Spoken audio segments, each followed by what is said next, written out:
Is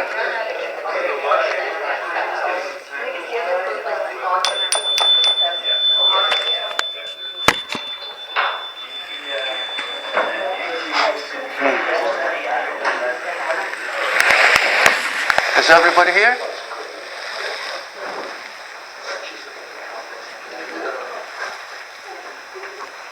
I'd like to start this morning with a little reminder. The Holy Spirit gave me a talking to this morning. It is something that I have to. Or your heart? The heart. And the Holy Spirit is the heart. The Holy Spirit is what? Is the heart. Right. What came very strong to me is something that happened yesterday evening. I asked Raj to sit next to me because he came all the way from Oslo to be here in this retreat for these 2 days. Yesterday, I was talking to quite a few people, and it was 10 o'clock. And he approached me close to the door, but I saw an aura around him, which I often see. And that aura was full of disappointed expectation. Right? So he came all this way because there was the need or the fulfillment of waking up to see who he is and all that. What happens often in groups like this is that we go away, another retreat, another this, and I'm still the same. People have gone through many, many years not waking up. I know I have. It took me a long, long time. And actually it happened in 3 successive awakenings to see the actual truth as it is. And it's very simple. So this is what I want to emphasize so that you'll never forget what you're hearing right now. Okay? When Turaj left his country to come all this way here, which is a long way, okay, he had hopes, dreams, expectations, which is the heart driving him to come. It is driving him to know the truth. But like everything else, the ego takes over. And the ego creates expectations, how the awakening should be. Now remember, nobody really awakens per se. You're already awakened. You already know the heart. But we miss what is obvious. And all you need is to see what is obvious, what is already here. It is always, maybe I'll get awakened. Maybe this is going to happen. It is not even a happening. It is seeing clearly. Okay? You know, it's strange that we do not see the very miracle even of the body. Now let's talk about just the body. I was sitting with a young lady and I took her out to lunch and she said she doesn't believe in God and she doesn't see anything. And I told her, I said, you're eating now, lunch. And I said, do you know that you don't have to do anything except putting in your mouth? All digestion, all assimilation, all distribution, all elimination is done automatically. Who's doing that? Do you know that now you are breathing? You're not doing the breathing. You are breathing. You are being breathed. You know you're alive. You're being lived. You are very life itself being lived. If we begin to look at what is obvious, we begin to change. That very looking is what is necessary. But you see, we have in our nature a conditioned mind. The way we've been brought up, our tradition, and our education enforces us to think that we are a separate person. This is what you need to see. You are not a separate person. You are playing the human role. And it's very easy to see this. Now, I'm emphasizing this, but I want to get your feeling of what you got out of this weekend. And also I want to know what it is that is holding you back. Because you will find that why don't I see what Bert is talking about? And the fact is not that you don't see, but there are so many buts, so many what ifs, so many this, that, which is in the future, okay? That you actually choose darkness instead of light. Expectations, when I looked to Raj, sweetheart, I saw his disappointment because he says, oh, now I'm going back, but I'm still unawakened. And there was this feeling. But you see, the disappointment that you feel is not you. It is that voice which is always there, okay, telling you you're not enough, telling you that you are limited, believing that somehow you need to learn something new. You don't even need to learn anything. You need to discover what is now, this moment. See the miracle right now. I see nothing but miracle all the time. Because it is the very nature of being, you see. And once you start seeing it, and if the voice comes and says, oh, you didn't get it, or you don't understand, or what if this happens? Do you know that the fear of truth is the greatest enemy of the ego? You see, the ego is deadly afraid. The ego is the conditioned part in you. The conditioned ego is deadly afraid if you wake up, because you go to some transformation of your thinking, transformation of looking, you know. And it's afraid of that, because that would be the death of the ego. You see? But the ego makes you afraid of its own death. So, oh my goodness, what if I awaken and I'm completely changed? How will I relate to my family? What will happen to my work? How will I live? Oh, such silly statements. And I have to address them because I know, and sometimes I see them in the thoughts. Okay? So what I'd like to do now is to hear you say your feelings about what you really feel is holding you back. For me, it's my schedule. I have to function in the mind to get my kids to school on time and to get the grocery shopping done and the chores done. And so I feel like I'm forced into society's limitations of time. Okay, stop there. Okay, who is telling you all this? Your mind. The mind. Exactly. But You don't need time to awaken. You need to look. You can be running for the bus to catch it, and you still can look. It is the looking that is necessary. How many of you understand what I mean when I say look? That's all you need to look. Okay? Because what is living you is this very essence, is the the spirit. When we look at the universe, we see unending stars and planets and everything else. But do you know that the whole material universe is less than 1/3 of 1%? The rest is spiritual. Did you know that? The rest is space.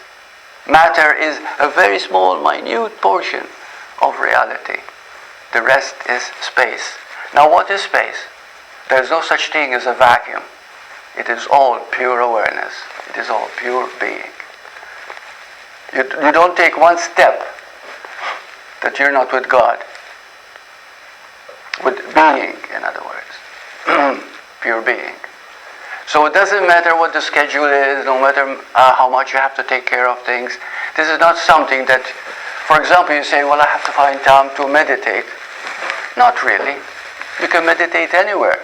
On the bus, whenever you sit down. You just look. Okay, what else? I'd like to hear, yeah. Well, first of all, I want to say how grateful I am for raising this question. Because I ask myself this question. What's the barrier? Why can't I get this? What is the barrier? Look now, what is it? I think it's a lifelong feeling that good things will always just be beyond my reach. That's right. This is what the conditioned mind does. It's always out there, beyond your reach. And it's always finding excuses for you in which you can say, oh, well, that's why I didn't. You see? There is no time to seeing the truth. So that... But what do you mean there is no time to see truth? Because every moment you're looking, every moment you're awareness. And it's a matter of bringing back awareness of awareness at the moment and see how every moment is so perfect. Because nothing happens by chance. Did you know that? I believe that now, I do. Good. Okay. Now, as you begin to take this in, you begin to see that there is nothing to object to. I am. See, I want you to leave here saying, yes, I'm awake. Okay? We think of it as an explosion. Yes, there are moments when there is that sudden shift. I studied psychology for so many years, and one day I realized I don't know anything. All the answers I have are from what I've learned, but it doesn't really solve anything. Because it's a relationship thing, it was at the time. And then I went to the washroom and I cried. And I said, I don't know anything. All that I've studied is, nothing. Actually, I heard a voice because the light filled the room. And it said, the light says, there's nothing to learn. There's nothing to know. You are here. Just look. There are no answers to life. Life is not a problem. Life is.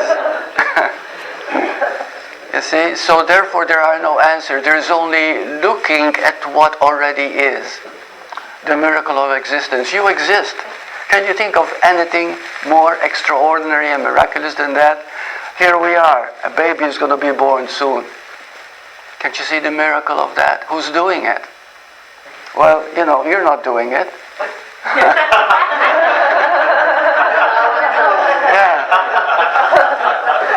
This is the looking. You see?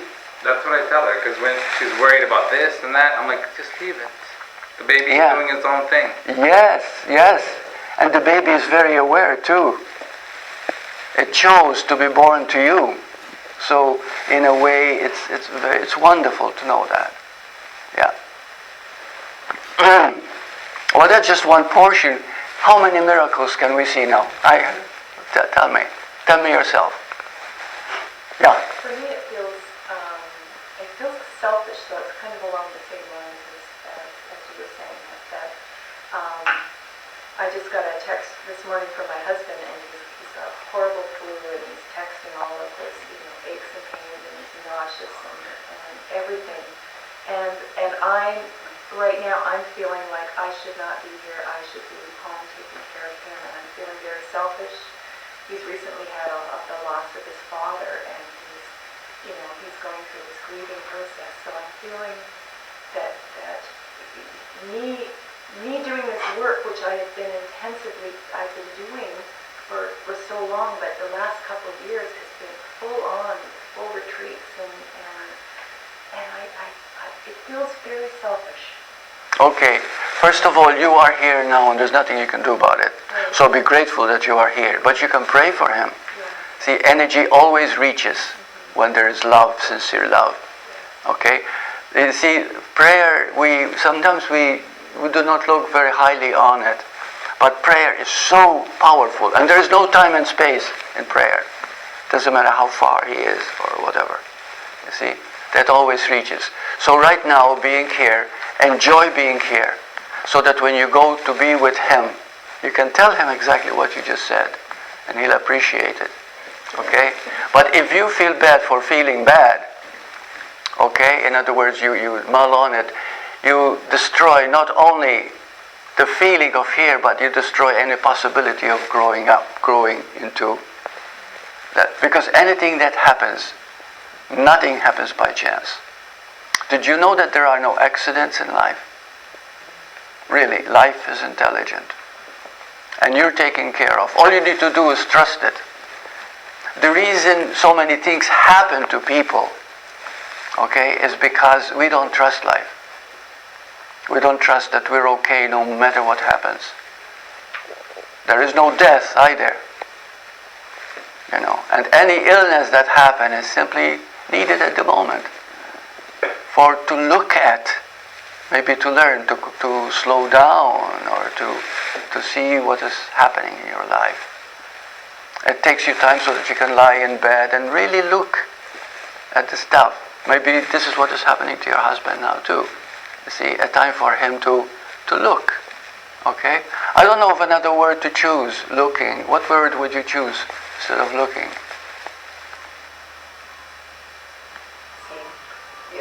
Seeing, being aware of. Yeah. Being present. Being present. Being presence. Being noticing. Noticing. Okay. Right. Yeah. See, this is our greatest spiritual discipline, is that looking. And that can happen anytime. Anytime. People have awakened in prison, in isolation, in being tortured. There are stories abound that way. The moment they've accepted the situation and they learned this is happening because it's what needs to happen in my lifetime. And they learn from it. And the moment they learn from it, it changes. There's a woman, she's a friend of mine, I forgot her name, or we write each other. He's a teacher. She's been in a Japanese prison, and they had to sit straight and not talk at all day. You can't even lean back, you see. And a moment happened that she became completely still, and she woke up. And she saw everything so clearly. She saw very clearly because she had that moment to being empty, because either I become empty or go crazy. And she became empty, and at that moment she saw everything so clearly that when she gets tortured or because talking, every time you get beaten, every time you talk or move, even make a slightest move, you see. And she started to laugh. And they would beat her, and she looks at them with affection. And at that moment she saw clearly the whole game. And they let her go because they thought she was crazy. And now she tells her story. She's a satsang teacher. The name comes, I'll tell you. But anyway, so it all happens. Now you might say, it happens through grace. Yes, the looking happens through grace. But what is grace? Love. It is this moment itself. This moment. This room is full of grace. But we have to allow ourselves to see it, to feel it, you see. So any more? Tell me, please. Any objections that you might have? Yeah. I was just listening to you, and I'm trying to understand, and I think I'm trying to understand intellectually what you're saying. I'm not looking, or I'm not listening. And I am, but I think it's overridden by myself trying to work it through in my mind. The mind keeps telling you all the time. You see, it does with a lot of people. It says, yeah, I understand it, but I understand it intellectually. Okay? But when we say that, we are actually, what is the word, downgrading ourselves, down putting ourselves. See, if you understand it intellectually, it's better than not understanding it at all. And then you can look at the intellectual part, and it comes to the heart. Every time you allow yourself to look, it's so simple. You take a deep breath and look at it. It's there.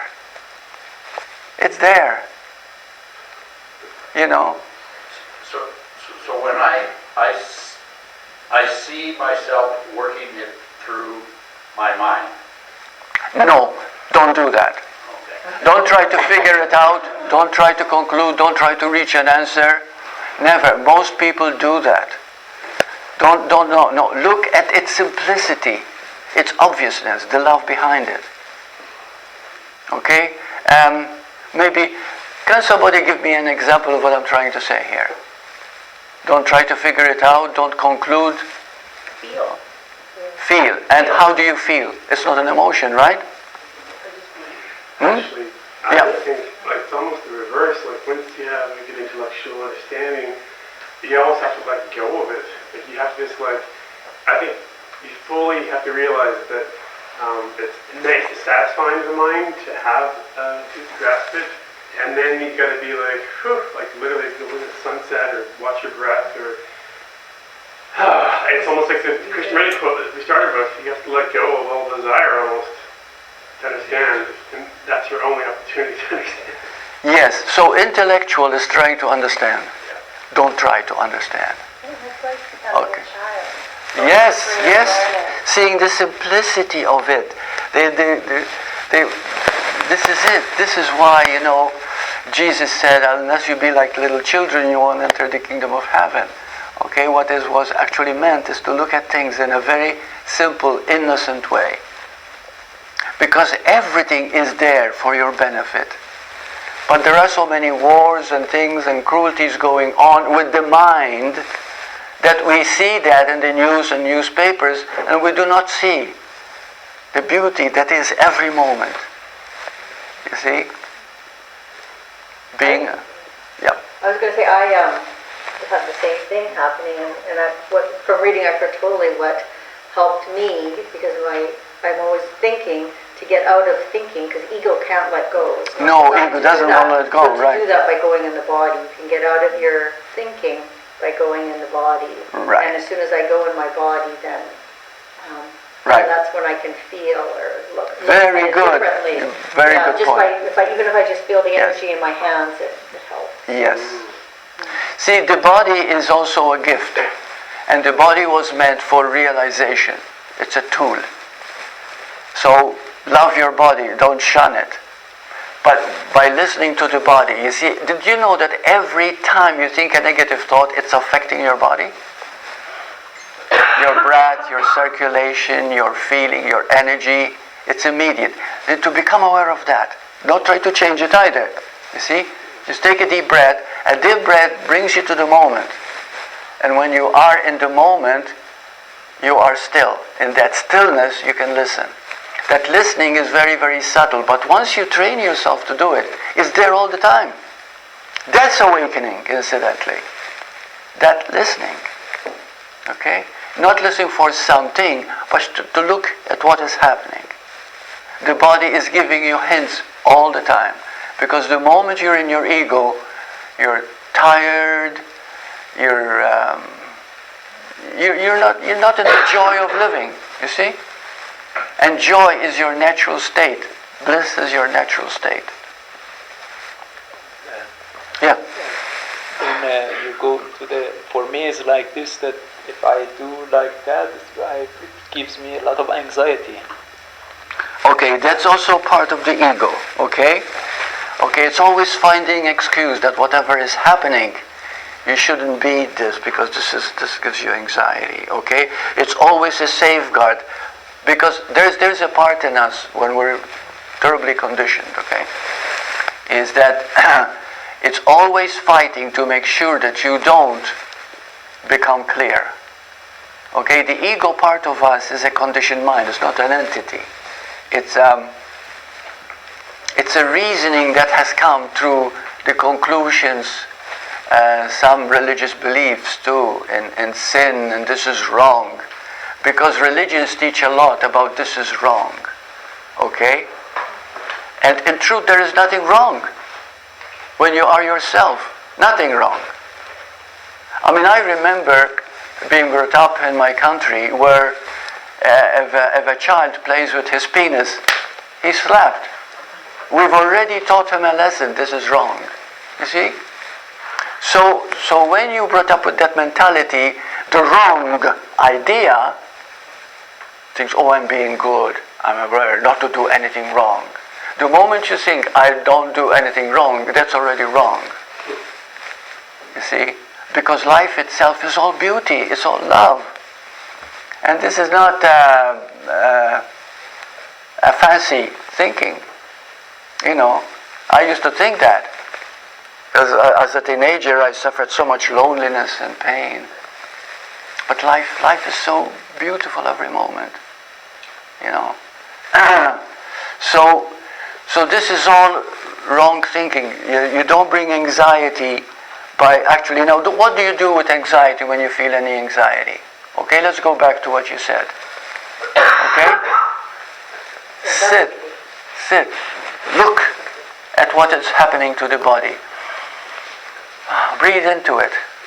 You see? Allow it. And let it work itself through. Because the body has to work itself through. All emotions have to work themselves out.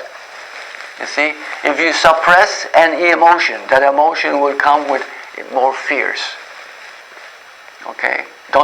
You know what I mean by suppress? Oh, I shouldn't be thinking this. I shouldn't be this way. This is not spiritual. See, there's no such thing. There is only yourself. And if at the moment you feel less energy, okay, something you've been thinking or doing, which is mostly thinking, okay, has dissipated you. Stop. Take a deep breath. Look at it. Smile. Keep on going. That's all it takes. You don't need psychiatric help or drugs or anything like that. All you need is looking. And the looking is enough. Looking brings miracles. Miracles changes. Because, yeah. To me, this, the way you're talking now, it can easily set up expectations. For me, like, okay, that's another, I just look. Yes, and thank you for that. The fear and the anxiety keeps coming.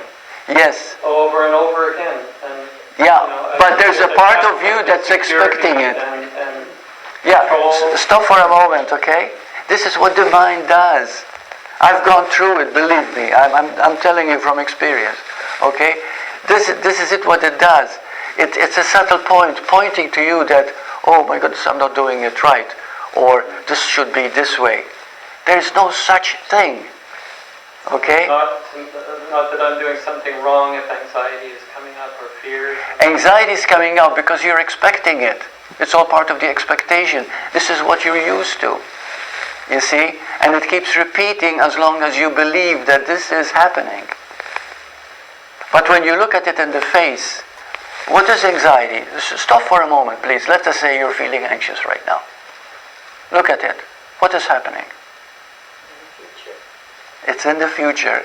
I'm expecting something to happen. Yeah, but you can't just stop your mind from doing that. At least I can. You don't stop your mind. You stop and look. And look at the mind. See, the looking comes from awareness. So it's 1,000 times faster than thought. It's extremely fast.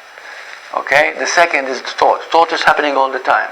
Sometimes thought is so total that you live that thought and you become blind to your own existence.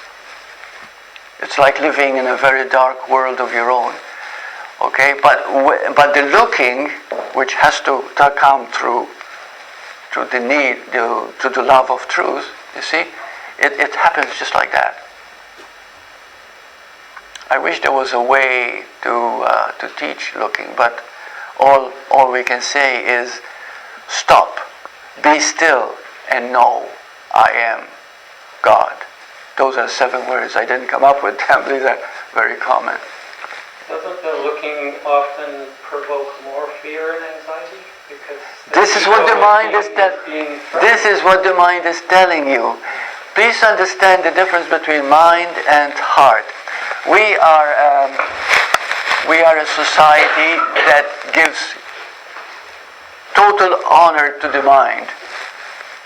Even I see on the internet, so many teachers are teaching, mind visions, mind power, all the time, how to improve your mind. Now, there's nothing wrong with that. The mind is a beautiful servant. But who you are is the heart. That is who you are, and the heart is always beautiful, childlike innocence. That heart itself is the very bliss of your true nature. Anything that hampers that is the mind, which is conditioned, telling you, oh, this is not going to work out, or you better do something else, or it's always coming with an excuse, expectation to bring you down. When you are expecting the expectation, in other words, okay, this is mean that now you've become so trained in that way. You see? But this is all it is. So yeah. So when you say looking, you actually mean, so let's suppose an event happens, something that you deem unpleasant. You look at it from your heart. Is that what you mean? Right. You look at it from your How do you look from your heart? Well, I guess what I understand would be to really, first of all, go into my heart. And how do you go into your heart? I'm not trying to be difficult here, just to make it easy. Yeah. I feel my heart energetically because I'm trained as an energy healer. So that's what I do is I feel my heart Okay. physically, and then I try to come up from there. Okay. A faster way, a simpler way is to empty yourself for a moment. Okay? To empty yourself is to do the process that we did in the 5 steps. The 5th step is to throw everything out. Everything out. Even the belief about what is happening. Because your mind makes you believe, oh, I have no control over it. This is taking over. That's all your ego needs to take over completely. You see? Nothing that disturbs you, nothing that is uneasy is real. It is not real. No darkness is real. But you have to see that because you think you're caught. You think, oh my God, how do I control this? How do I change it? You don't change anything. Take a deep breath and be empty. And then look at what is happening. As if it's something there. And you find, but there's nothing there. Okay? Also, you can thank the experience, right? And gratitude to the experience enhances your heart to take over. Because I had Yes. a panic attack. I was crawling in a tunnel for work. And then I realized, oh my God, I'm claustrophobic. Mm-hmm. So I started to panic, right? And I said, thank you for this experience. Wow, you had And the courage. It's like it shook. My body shook. Yeah. And then it was gone. Oh. That was Yeah, big for you. we can. I wanted to do that. Yeah. Yeah. Yeah, you see, be grateful. Now, if any darkness comes, be aware that the darkness is not real. And just say, thank you, awareness. Thank you, unconditional love, for making me aware of this. You see? Don't try to control it. Don't run away from it. Don't fight it. Because fighting something or resisting something strengthens it. See, this is why people get so sick. This is why people grow so old, because they're fighting things they don't want. No, accept everything. And darkness cannot touch you as long as you see it as an illusion that is happening. We are all, the earth itself that we are living in is a school of, not suffering, but it's a school of hard knocks. Okay, that's why Jesus carried the cross. And then he was crucified. This is an example to show us that the journey of life is a cross, but we have to bear it. You see? And don't be afraid to die, because there's no death. And he rose again, which is a perfect example. You see? There is no death, so there's nothing to be afraid of, because nothing can happen to you. See, when that came to me, that nothing can happen to Bert, you see, except his own ignorance. But then again, I can look at that ignorance when it happens, called, negative thought. See, and when you see how simple it really is, how beautiful you really are, because in nature you are spirit, you are light. And the moment you begin to see that, there's a whole shift in your life. But it's not something you achieved. It's something you discovered. So when you go away from this retreat, don't say, what did I get from this retreat? You got a lot, but it's all in you already. It's a matter of you keeping it alive. I read the first few chapters of your book. It's very well written. But I'd like you to read it yourself again. because there's such beautiful lessons there for you to look at. You know what I'm talking about, right? Okay. Sometimes we get into a habit of looking at things, and that habit becomes us. And then 10 years have gone by, 20 years have gone by, and we say, oh my goodness, it's so hard to awaken. No, it isn't hard. That's what I thought too. It's right now, instant. Would you say it's a choice, a daily choice, every moment you're in, it's a choice? Would that be appropriate? You can say that. Yeah, we're making choices all the time. Yeah, and always make the choice to see light instead of darkness. Okay, all the time. Yeah. If you find yourself going to think negative, oh my God, stop. Or I'm Okay. so stressed out, I'm so busy. Instead, you could just kind of go within and say, I am so thankful for.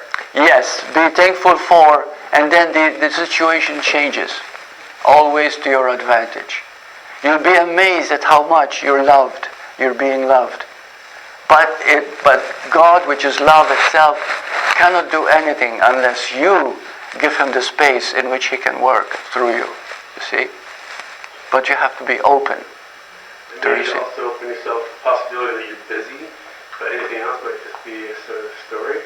Like you can question, like, I'm busy, but like, is busy always equal stressed out, or is, we just, we like, will sometimes be really busy, and then she's like, oh, I don't want to rush. I'm like, we don't have to rush. We can just move quickly, and we can do things. And rushing is more of a state of mind. And I think, like, you say that, like, sometimes it's hard to force ourselves to be thankful, but we can start sometimes by just opening to, like, what's going on here? Like, maybe you're rushing to pick up a kid from school, like, the kid at school. You can make it quick instead of rush. That's beautiful.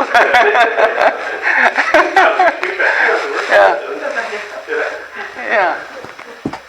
So I think what you're doing is you're saying it doesn't have to be a problem. Yeah, well, I said years ago, I had to go home and write down one word each page. There are no problems. Sometimes I refer back to that because sometimes it sure feels that way. You come back and I remind myself, yeah, really, it's from this one perspective, it seems like a problem. And then everything's relative. Like this is the... Everything is relative. Yeah. Very good point. Yes. Yeah. And it's a matter of looking and seeing the light instead of the dark. A couple of years ago, I was going on a bike trip, and Bert asked me if I was scared of anything, and I said, I'm scared of being in the dark. And he said, okay, well, if you find yourself in the dark, picture the light. And so the first night on my bike trip, I found myself camping beside a river all by myself, and so I was in the dark. And my mind wandered to bears and cougars and anything else. And then I remembered what Bert said about picturing the light, and I did, and I got asleep right away. It just soothed me. Yeah. See, this is the thing, that unconditional love, which we call God, okay, loves you so much that we have no idea. It's pure unconditional love. So all you need is to lift up one little finger and say, yes, I am light, or I am. And you'll find it changes. The whole scene changes. But the ego comes back and tries to make you feel worse. The point is to be aware of it one step ahead by putting love first, until it becomes a way of life. The moment it's a way of life, that's what awakening is. You've awakened. You see? Until it becomes permanent. It becomes permanent when you see that that is the truth. Darkness is not truth. Darkness is simply a absence of light,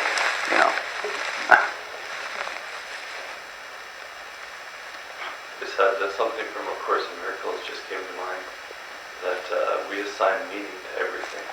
Yeah. That's so beautiful, isn't it? We assign meaning to everything. And then we make it real. Yeah. Nothing is real except love. That's quite something to realize. Nothing is real but love. And only love works. But we still argue, try to control each other, try to get our own way, you know.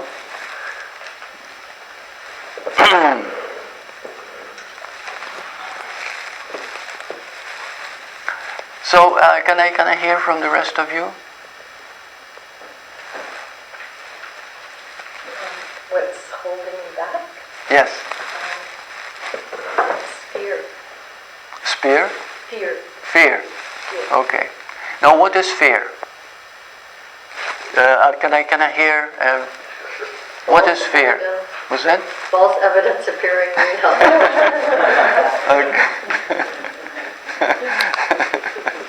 I'm glad you remember that. There's a comment in today's reading in the Book of Life, Krishnamurti's, and it's this week's theme is fear. And what it says is, seeking a way to be rid of fear, you will be everlastingly caught in fear. That's right. That resonated with me today. Yes, yes. If fear is there, just say it's okay. You see, and you look at fear, and fear is nothing more than simply the absence of love. Sometimes it's called, you see, the Course in Miracles says,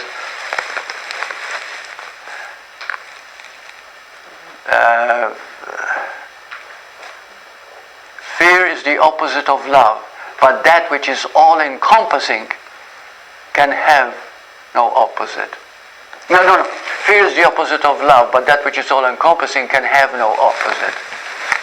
Okay? In other words, love cannot have fear in it at all, because only love can exist. So when there is fear, there is an awareness at the moment. So all you need to do with fear is to look at it. Okay? So looking at it means it doesn't matter how much your body is caught. Observe the body going through its turmoil as you look at the fear. But look at it. Be one with it. Don't try to escape it, control it, resist it, change it, or anything.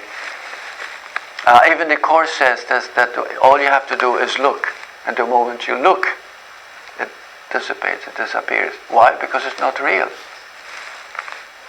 So fear is a conclusion, it's an idea that we have made real. Fear is the idea that you're going to lose something. Your reputation, your health, your loved one, your home, money, whatever. It's a future thing that something is going to be lacking, you're going to lose something.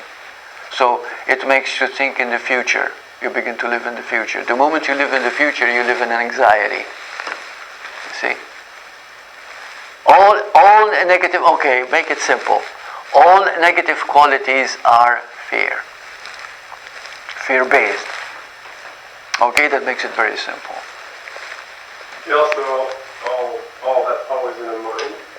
Years ago, when we were having trouble with something, and so they said, look, if you're in fear, you're in your mind, like literally. Yes. And then so we even breathe through our heart as we hear, like just like try to tap into that energy. And I like what you said, Laura, earlier, like if that's not available, like sometimes, quite frankly, you can't even feel it in your heart. It's just like deadness or space or nothing there. You can even feel your body. That's where I have to do sometimes. It feels like vibration of the feet or the hands, and then breathing through your heart, you start feeling it, and then as soon as you do that for a few minutes, and then you really, how much fear did I have a minute ago, how much do I have now? It's always less. Yes. Yes. To bring awareness into anything is the key practice. Yeah. Bring awareness into anything. So when I say looking, be aware. Bring awareness. Awareness is the perfection of being. Awareness knows no birth, knows no death, knows no limitation. I mean, even to contemplate such a knowing is mind-boggling. You see, it's life-changing to look at truth. And this is one thing I'd like to leave you with, that your nature is unconditional love. All of it. The reason you suffer emotional pain is because you don't believe it, and because you also want unconditional love. But the reason you cannot have unconditional love when you are anxious, because there is the feeling that comes from the negativity, is that you don't deserve love. How many of you have a subtle feeling that somehow you don't deserve the best? See, it's very common, isn't it? And thank you for your honesty, incidentally. Such honesty is beautiful, because honesty is a great virtue. Yeah. You deserve the best. And no matter what you think you did or whatever. You see, even the greatest truth, even a murderer, if at the moment,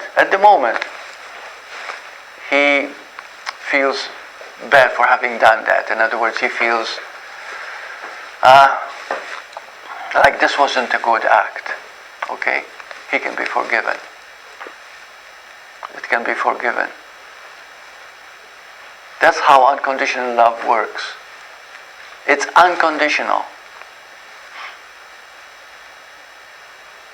You know what would be pretty good when you leave the retreat here? Instead of watching,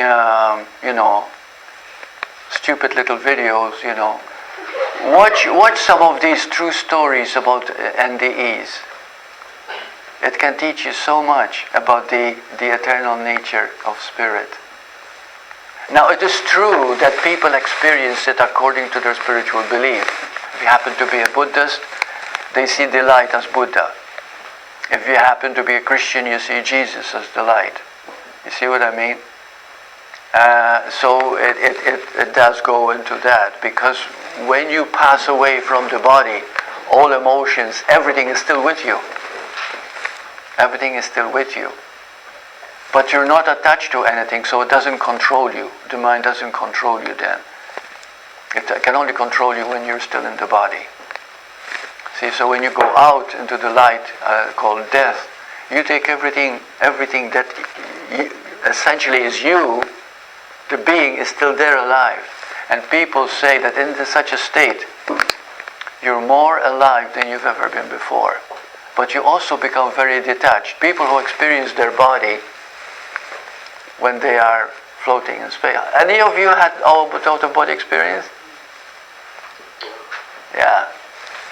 And you see it you can see your body lying there, for example, and you're looking at it, and at the moment you don't care about it. Because you're feeling such peace, such clarity when you're outside the form.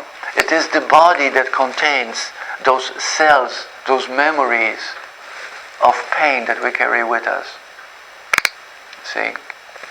And we can clean them out by loving them.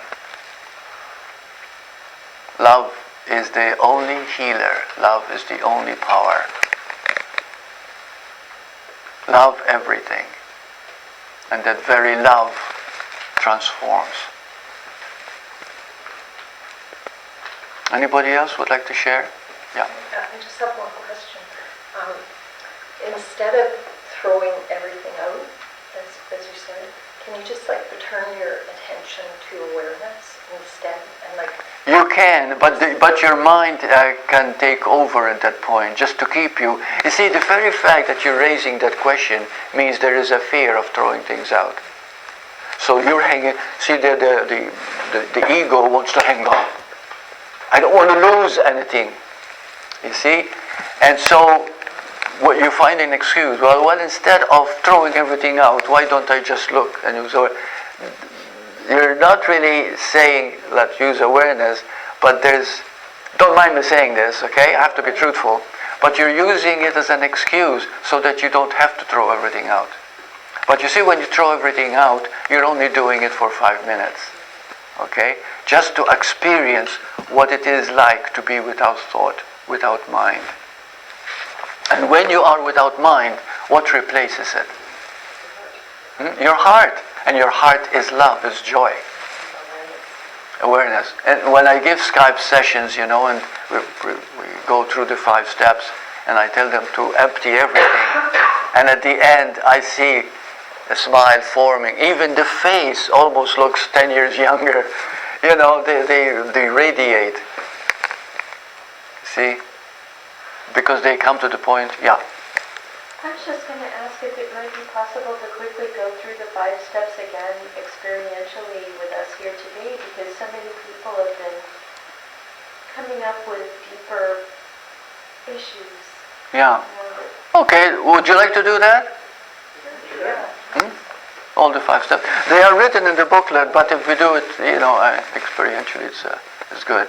Now, these 5 steps have proven themselves so good, and they brought so many healings. I had a 24-year-old man who was so disturbed, so violent, that the parents wanted to put him in a home or some institute, you know. But the thing that happened, which of course is wonderful, he happened to be watching videos and saw Bert Harding on the videos. And he enjoyed it. And his dad, when he saw him looking at the videos, he called me. And he wrote me, he emailed me. And he told me about it. He said, could you help my son? He seems to respect you. And so I said, sure, if he's open, fine. Well, anyway, we had about 7 sessions. And he began to pay real attention.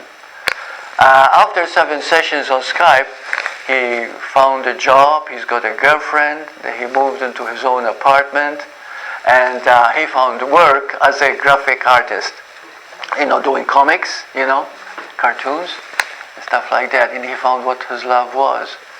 And he's happy now. You see, it changed. Now, if they take him to an institute, they would drug him, they would isolate him, and in 10 years from now, he'll be a mess. See? So there is only when you find out what that love is, because everybody has love in them. No matter how distorted a personality is, there's always something they love. And it can be the catalyst for the expansion of that love.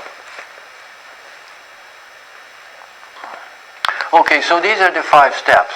The first step is to simply allow the mind to do what it does. Keep your back straight, head erect, eyes closed.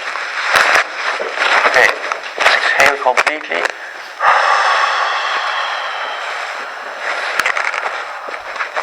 And now take a very deep breath.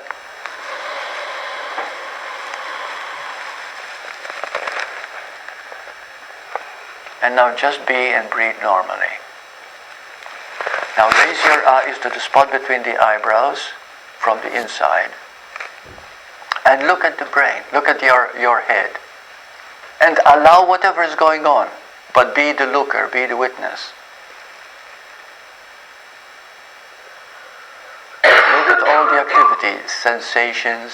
Sensations of the body is still the activity of mind, okay? As you watch it. Anything at all, but be the watcher. If you find yourself getting involved, that's okay. The fact that you became aware you got involved, you can stop it and start again. Just watch.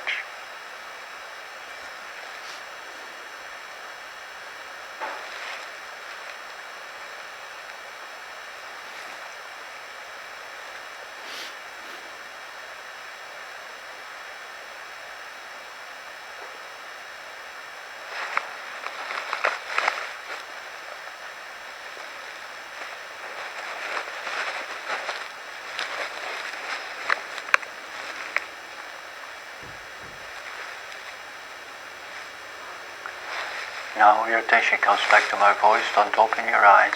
Stay totally focused and being the looker. Now you're going to do the same thing that you've done, but this time call every activity, whether it's a sensation, whether it's an image, whatever, call it a thought. Call everything a thought. Watching thoughts. And remember, thoughts are like clouds. When it's a beautiful sunny day, the sun is shining, then the clouds begin to form, and as they form, they become darker and they cover the sun. to the point where the day becomes dark, and then you say, oh my goodness, there's no sun. It's a lie. The sun is always there, except that it's being hidden behind the clouds. Well, this is what happens to us. Everything is a thought. When you identify with a thought, you become that thought, which is away from love. So watch everything as a thought. Another thing to be aware of is that everything is a thought. What we call world is a thought. A thought manifested.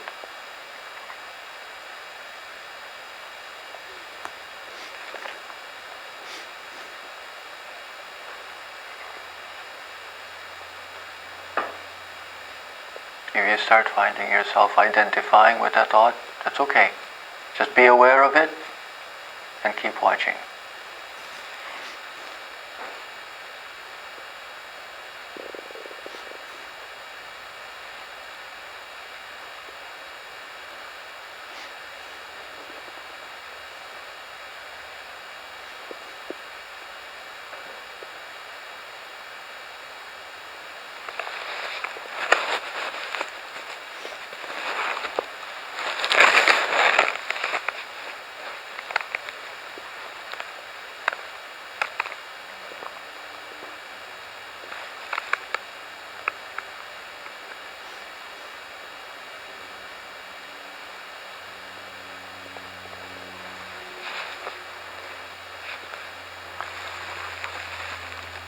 Now your attention comes back to my voice. You've watched thoughts. Now next, you're going to keep on looking at the thoughts. But this time, after a few seconds, you ask the question, I wonder what the next thought is going to be. And then you wait for it. So right now you're going to experience the gap between thoughts. Okay, begin.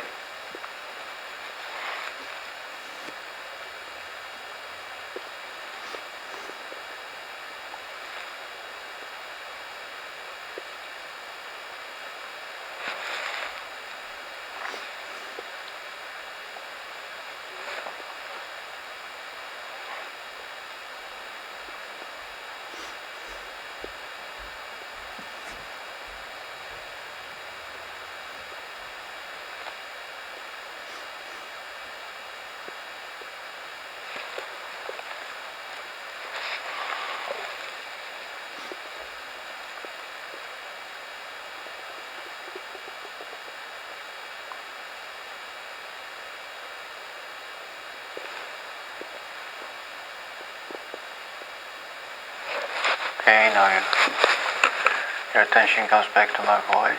Now, what were the gaps? You don't have to talk now because we're all doing it together, but just listen to it. Okay?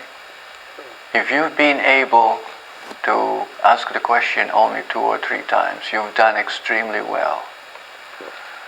If the gap between thoughts lasted up to 5 seconds, that's also you're doing well. The longer the pause, the longer the silence between thoughts, the better. Wonderful. Okay, now we go into the next one. Keep watching the thoughts. Ask yourself the same question. I wonder what the next thought is going to be. And then as you wait, be totally aware in that waiting. How does it feel? Not emotionally. Just get in touch with that subtle feeling, which is so subtle that it's beyond mind. Try to get in touch with that feeling during the gap again.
Good. Your attention comes back to my voice. Now, you are in touch with what it's like to be without thought, even just a few seconds, because the moment you bring awareness into that space, you've already expanded more than you realize. Now the next one, you're going to open that gap and make it complete focus. Okay, now think of your name, the name you've been given. You see, when you were born, you had that name, I, which meant you. Everybody is born with an I. Then you were given a name, a label, and you identified with that label, John, Mary, Jack. Now think of your name and throw it away. Throw it away as if it's non-existent right now. If there is a twinge in doing that, be aware of that too. Now throw away your past. All the way, from childhood up to now. All the beliefs you've had and all the training you've had. Don't think of it as wrong or right. Just throw it away. Gone. Now throw away any expectations you have in the future. Any thoughts, I wonder what I'm going to get out of this, or why am I doing it, or anything about it. Throw it away. Throw everything away. Everything. Even the very idea of you being a person, throw it away.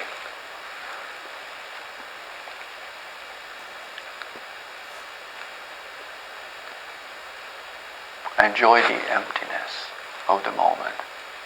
Totally empty.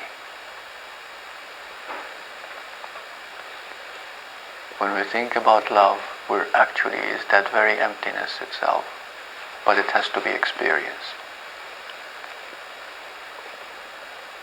Now feel the emptiness, revel in it, be one with it.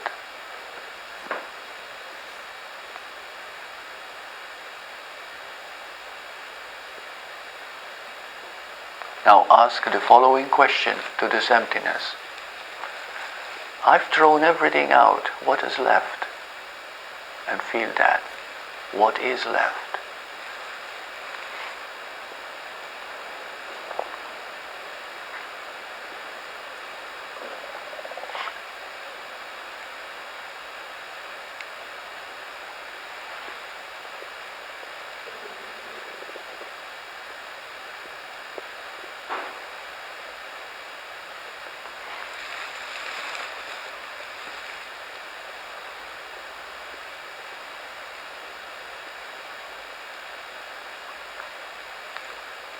Without opening your eyes, how are you feeling?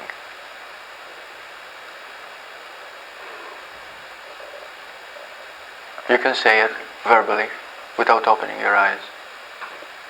Peaceful, light, complete, light.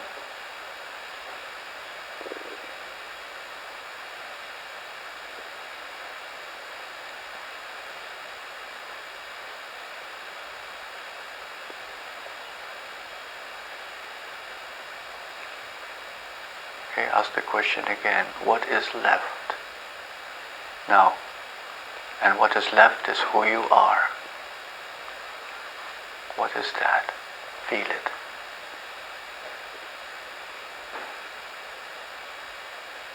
Watcher.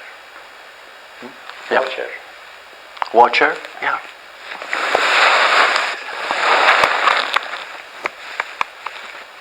Okay, open your eyes.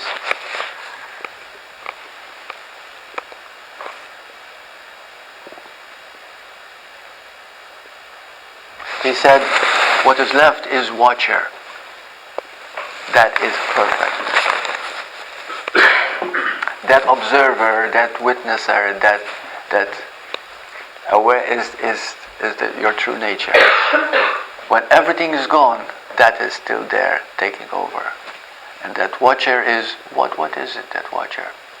Is all the things that you have said, peace, love, joy, happiness, infinity, eternality, beauty. God. Yeah. It's all that is glorious. It's all that is beyond time and space, beyond death, beyond beginning and end. I can't get rid of the feeling of the body. No. Like I feel the body, all the thoughts are gone, but just it's like a fast repeating thought, like the body, the body, the body, the body, the body, like, it's like really like, I can't find a gap in between that. Yeah. Yeah, but that's still, that is the beauty of awareness too, you see. Because the body itself is embedded in awareness, because awareness is your true nature. What does that mean though? Does that mean like I'm afraid to let go of the body? If the body becomes an issue, yeah.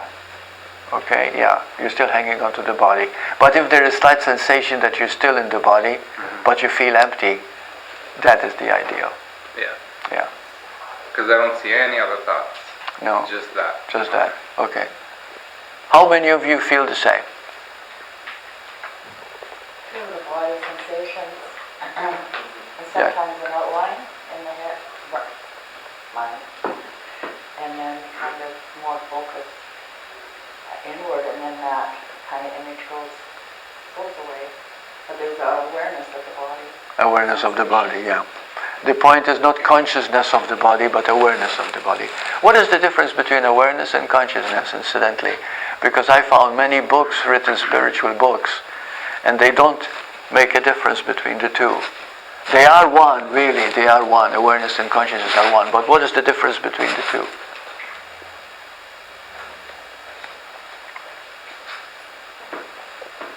Awareness is slightly higher. Awareness is the primal. That created consciousness. When the Course in Miracles says that when consciousness came into being, also came division, separation, you see. We're talking about consciousness is everything that you're aware of.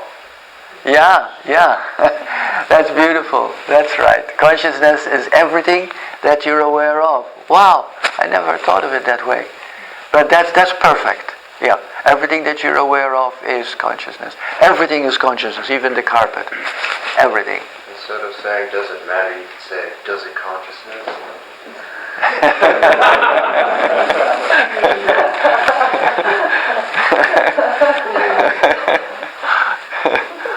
Consciousness breath. But the consciousness, again, is complete. It contains both awareness and consciousness are one. Consciousness is everything. But you can be aware of consciousness. See?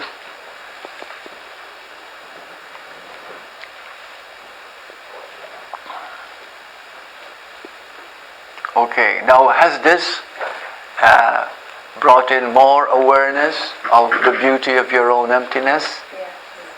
Emptiness is very, very beautiful.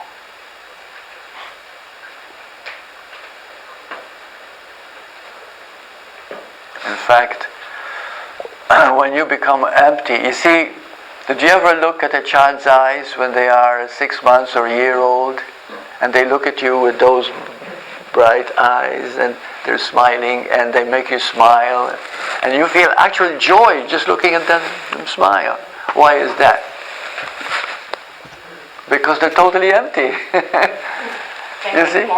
They're pure joy, yeah. They are pure joy. Yeah. And what is beauty? It's emptiness too. Why is a flower certain color and it's bloomed? What makes it beautiful? Because it is still. It's there, it's empty. See? Yeah. That's why the term be still and know I am God. You've heard of that, those 7 words, eh? Yeah. So, are there any questions?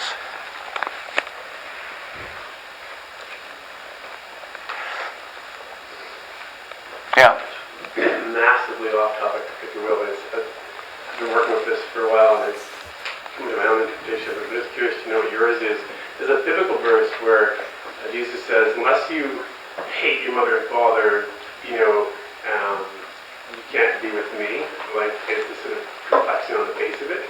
I'm just curious, I may be misphrasing it, the exact part of it. I'm not aware of that statement. Yeah, I think it's in a bolder. It's like unless you abandon them or you leave them. Yeah, and maybe confusing the two. It's also part of the Bible where it's like, this guy wants to follow Jesus, and then he says he's like, "Oh, but my dad just died. I gotta go to the funeral." He's like, "Let the dead bury the dead. Come with me.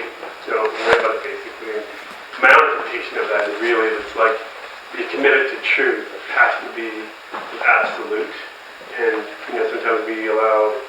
That was my interpretation of it. But I was just curious to know if you had your own take on. I'm not aware of that, Jesus having said that statement. But then again, my study of Jesus as far as the Bible goes, it was the four Gospels of John, Mark, Luke, and Matthew. And those I found very true. But what happens with the Bible, the New Testament, is that 18 years of his life were thrown away. They're taken out of the Bible. When he talked about reincarnation, they were all taken out. Because the Christians wanted to have control over the people.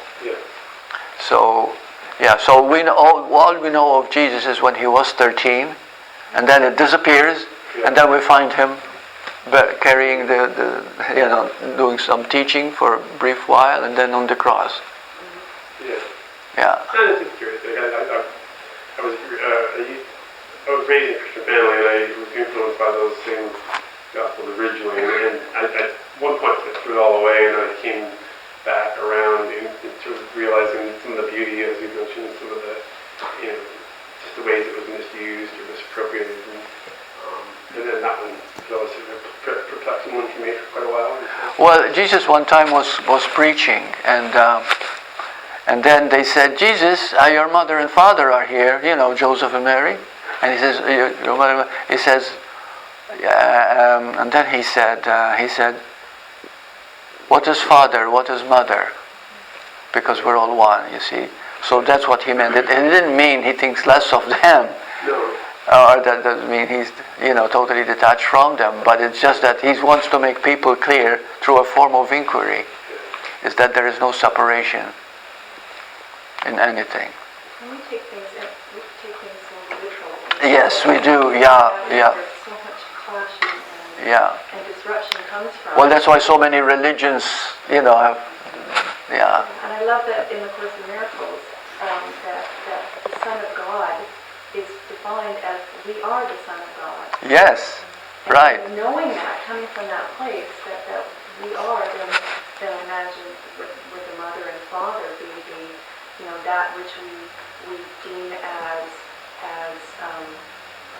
leaders or superior over us. So,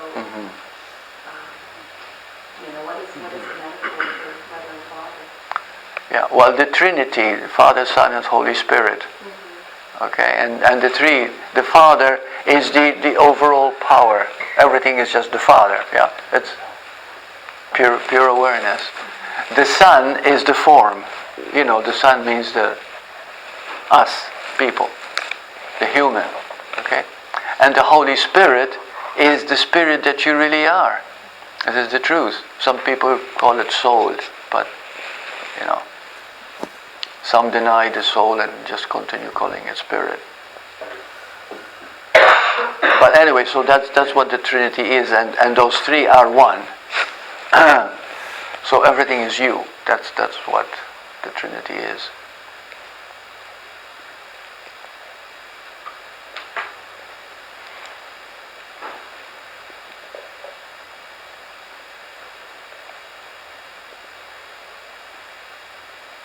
So you're all clear then? So when we finish this afternoon and go away, you are going away enlightened? I'd like to hear a yes. Yes. Yes. That would be in the future.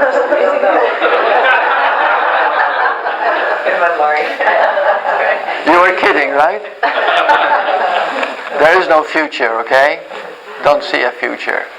It's now, eternal now. Did you know that there's no past or future? Really? There's only now. But when we think about the past, see, we create it. When we think about the future, we create it. But when you think about the past, you create regret, you create all kinds of emotional feelings, guilt. When you think about the future, you bring anxiety and fear.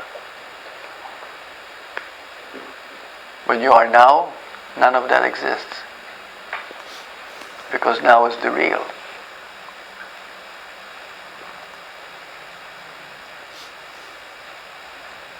And truth is not a philosophy, it is not a religion, it is not a teaching even.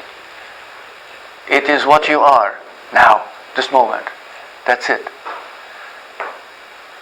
What to do, for example? What to do now? I mean, there's nothing, whatever the Spirit wants to do with you. You know, when you get up, you know, oh, you got up. You walk, you walk. You eat, you eat. You shit, you shit. You see, you do what you do. That's it. You don't think about, oh, what I have to do. It's just, you do. There's no thought. You know, Jesus used to say all the time, take no thought on anything. If we are now, for example, we don't think about anything. It's something missing. It's no planning. No planning. So okay, I'm now. So what now? Okay, let's discuss that, because I know what he's saying. Okay, many people think like they start out thinking like that, but we base so much on thought. Now, there's nothing wrong with thought. Creative thinking is thinking. You know, if you happen to be a writer, if you happen to be, you know, that's where the mind becomes your servant. See, you can still plan, you can still, you know, make decisions and everything else. You know, you don't get rid of the mind, but it plays a lesser power. Your real motivation, your real drive is the heart. So if all of us now are not thinking, just being, okay, I want you to feel it, please. Okay, we're not thinking, we're just being here. How do you feel? We are automatically all in love. That's what silence is. See? You don't even have to speak. If there is no thought, that silence is beautiful. But if there is thought and silence, that can be a very great discomfort. Did you ever be with someone and they don't speak at all, but you know that they're thinking negative thoughts, there's a darkness in them? It's very uncomfortable, because the mind is full, but it's not being expressed. But if you are with someone who's not thinking, just being, you feel good, even not talking. But it's something so foreign to the average person that we think not thinking is boring. But it isn't. Because the silence of not thinking is very creative too.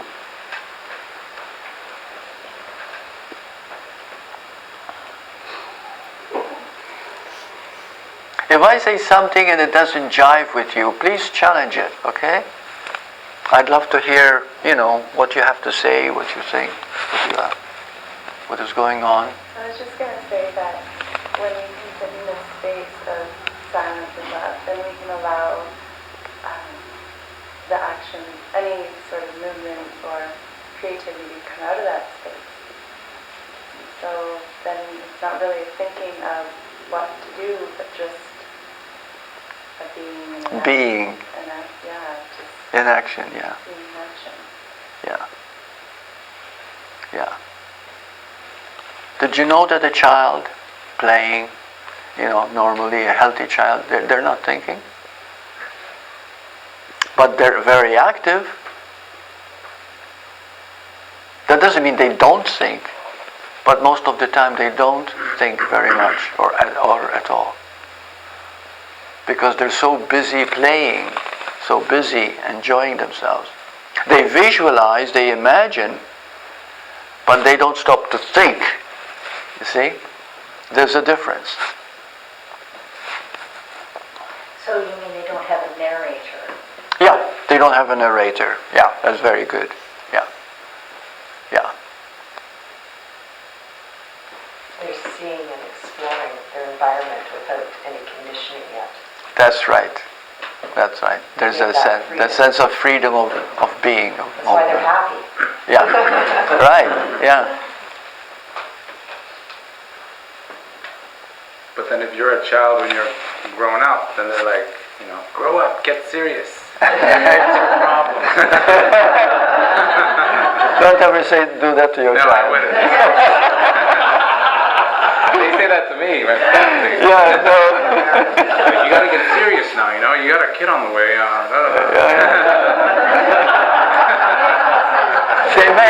It's true, we make the mind, we will make responsibility a heavy number. Do you know what responsibility means?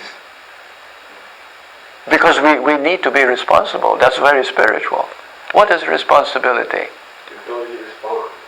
That's right, the ability to respond to the moment. Awareness in the now. That's what responsibility means. Response, ability. The ability to respond moment to moment is responsibility. The real responsibility. And that's how to live in the now. You see? But we make it into responsibility. Oh, I have got so much responsibility.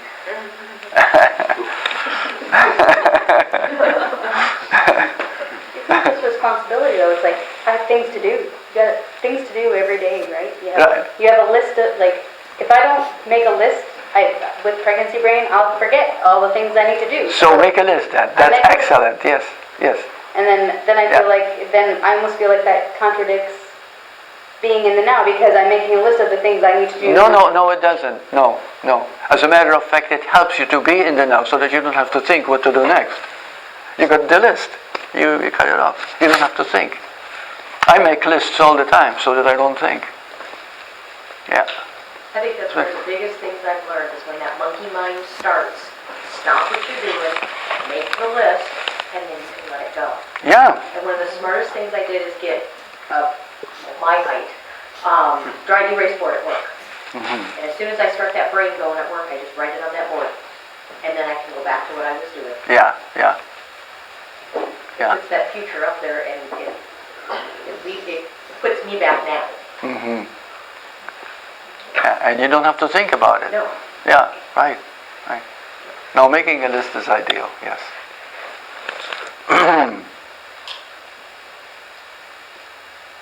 Okay, now what next?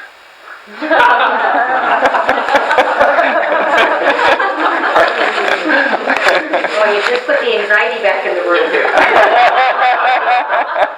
Yeah, you see? Yeah. So you're all very clear then? Okay. How many of you are not clear? Nobody? Wow. This is wonderful. I'd like to thank Taraj for opening up such a huge and important Yeah. I really appreciate it. Yeah. So imagine Taraj came all the way from Oslo. You can imagine that. When did you leave? 10 days, about 10 days ago. Was 12 days ago. My goodness. Now, isn't that love? Yeah, That acted through you? I told some people there, I watched you in the internet in autumn. And I suddenly felt like seeing you. I felt like seeing you, but I wrote email, and then I saw the retreat. So I said, okay, now I'm coming to see. That's it, yeah. And what motivated you was the heart telling you, this is your next step, this is what you should be doing. Yeah, it was very... Celebrate that, because that's beautiful, you've got that. You see, you listen to your heart. Now, that is one of the miracles, that's one thing you know. Stay with that, and because that's all love working its way through. Now, when you think... see, yesterday, remember when I was leaving, I didn't have time to talk. It was 10 o'clock, and then I needed to rush, back, whatever. And so I didn't talk to you, but I saw that your expectations were crushed, type of thing. You know what I mean? Well, I was discussing at dinner with some friends here, and we discussed, okay, we're going 30, 40 years to this and that, this retreat, that retreat. That's the mind doing it. Yeah. Because we don't look, you see. So we keep on repeating and repeating and repeating the same thing over and over again. That's the ego that's doing that. It's keeping us. The moment you think of being enlightened, the ego says, I better stop this guy. You see? Otherwise he'll kill me. And I want to survive. The ego wants to survive, you see. Otherwise it has no power over you. So it will do anything. That is why in the Bible and scriptures it was called Satan. Okay? When Jesus went into the wilderness and fasted for 40 days, he did it to simply, totally quiet himself. Totally silent, so to become. When he descended when he came back to the city from the wilderness, he was Christ. Okay? Christ is the optimum expansion of the heart. So, but he says also that when he was in the wild, he was tempted by Satan. You've read it, right? You read the story. He was tempted all the time. What does that mean? Satan went into the wild to be with him? No. Satan was the mind itself feeling that Jesus is now transcending. He's becoming just total heart. I don't want to have that. So the mind wants to tempt him to bring him back.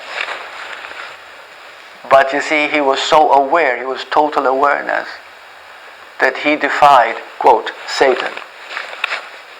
And that became the Christ. Normally we call it Christ consciousness, you see. The ultimate consciousness of being. Is that the same as Buddha? Buddhism, it's called nirvana. See, Buddha made a statement when he awakened, and it was misunderstood. So many people, and he said, I am awake. There is no creator, there is no creation, there is only nirvana. And that is very, very true. But it gives us a lot of misunderstanding. So how many of you understand it? What he meant when he said that? There's no creation, there's no creator, there's only nirvana. There's only love. I guess it's the same, that there is only love. There is only love. Yeah, that's what nirvana is, really. It's the highest bliss of being. The highest state of being. You see? No beginning, no end. No beginning, no end. Because if you have a creator, it had to start somewhere. That's right. There is no creator. Beautiful. No beginning, no end. That's right. Exactly. Yeah. All creation is just an appearance, you see. And it's constantly The point is empty. Everything is empty. Everything is empty. There's no creator, there's no creation. Yes. There's no object, there's no subject. Right, yeah. So that statement of his is so beautiful, right?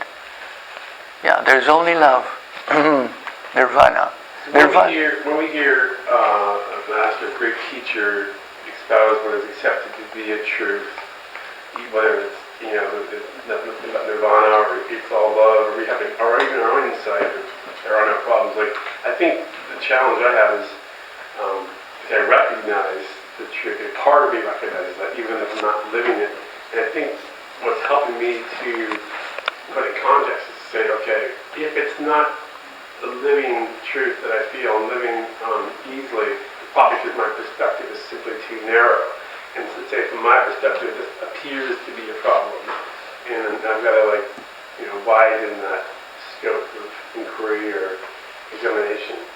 Because otherwise I think the fear or the challenge is that these great truths start seeming like a little bit devoid, or they don't resonate. Because it seems so like, yeah, here's somebody who's crying in their shoulder because they just, their cat got run over, and you're like, oh, don't worry, it's not here. It's not love. It doesn't ring true to that person, and they're not going to be too happy with that kind of statement. So we have to allow for ourselves and for others to realize that sometimes we are, it's like we have blinders on. Yeah. A lot of people do that with non-duality too. Yeah. There are many non-duality teachers, and then you find them very stiff and totally without feeling. See, love is a very warm, devotional thing. And in non-duality, people become very cold, matter of fact. There's nothing is real. It's all one, but it becomes a lifeless thing. You see, the beautiful thing about oneness is that everything is love. So therefore, there's a lot of devotion. And devotion is a part of the growth of the being. Without devotion, it's a form of deadness, really. Can you be devoted to love itself? Like many people do devotion. The devotion is to love itself, which is love of God, love of a master, love of yourself. But it's all seen as one. You see? Yeah. Yeah. There's no individual who we devote ourselves to. And sometimes we do that with a master, but the master who is a master will say to you, no, you're devoted to yourself, but I help you to reach that devotion, you see. See, with Muji, for example, he's beautiful, I love him. And many people around him, they kiss his feet and all this, and he allows them. But at the same time, he stops and makes them come back to reality, that everything is the truth of their being. Yeah.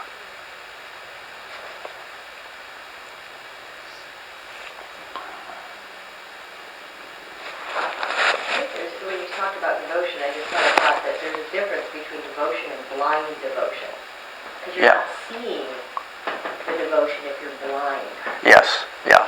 There's a lot of people who have blind devotion, yeah. And but it becomes more emotional than it is reality. Well, it's not from the heart. Yeah. See, the heart is total honesty. Did you know that the heart never makes a mistake? That's a big one. Never makes a mistake. Maybe there are no mistakes at all. Yeah, because even if you do make a mistake, you learn from it, right? So you needed that mistake to kind of stop you and look at it, right? That's another way of saying it. Maybe in truth there are no mistakes, yeah. Yeah. The answer to everything is love. Yes. Only love works. Only love works. Every single thing is coming. Yes, everything is love. Keep that, and you'll be okay, because that's what awakening is. Awakening is awakening to that love, which you are, your very being. If you think negatively about yourself, stop and say, I'm bringing in fear, darkness, not love. And immediately it changes. Take a deep breath, smile, and go about your way, and you'll find the next moment you're back to normal again. What is the beauty of our teachers and our masters and gurus is that they only see love, and so it's we're just seeing our highest self. Yeah. A master is love itself. Yeah. And some masters have many faults. You see, when you see them as human, and then you become disappointed. He says, "Oh, gee, I thought he was pure love, and now he's picking his nose, and he uses the word, and then they sometimes use a swear word or something, and we think less of them. But sometimes it's funny. Like Osho was quite a character. How many of you are aware of Osho? Yeah, I stayed with him in Rajneeshpuram when he was in Oregon, and he's a funny guy, a beautiful man. Until the Christians poisoned him.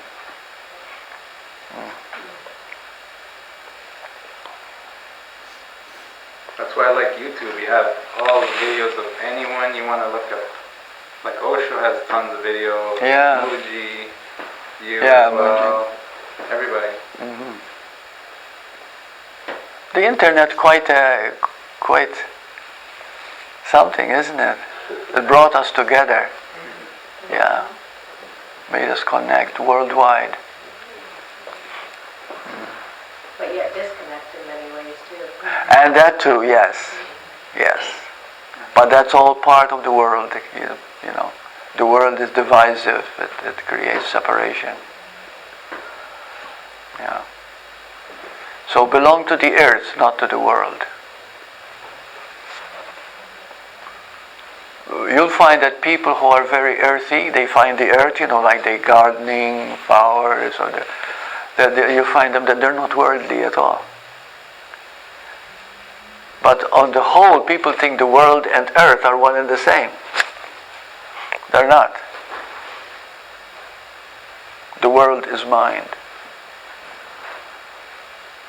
and the earth is being.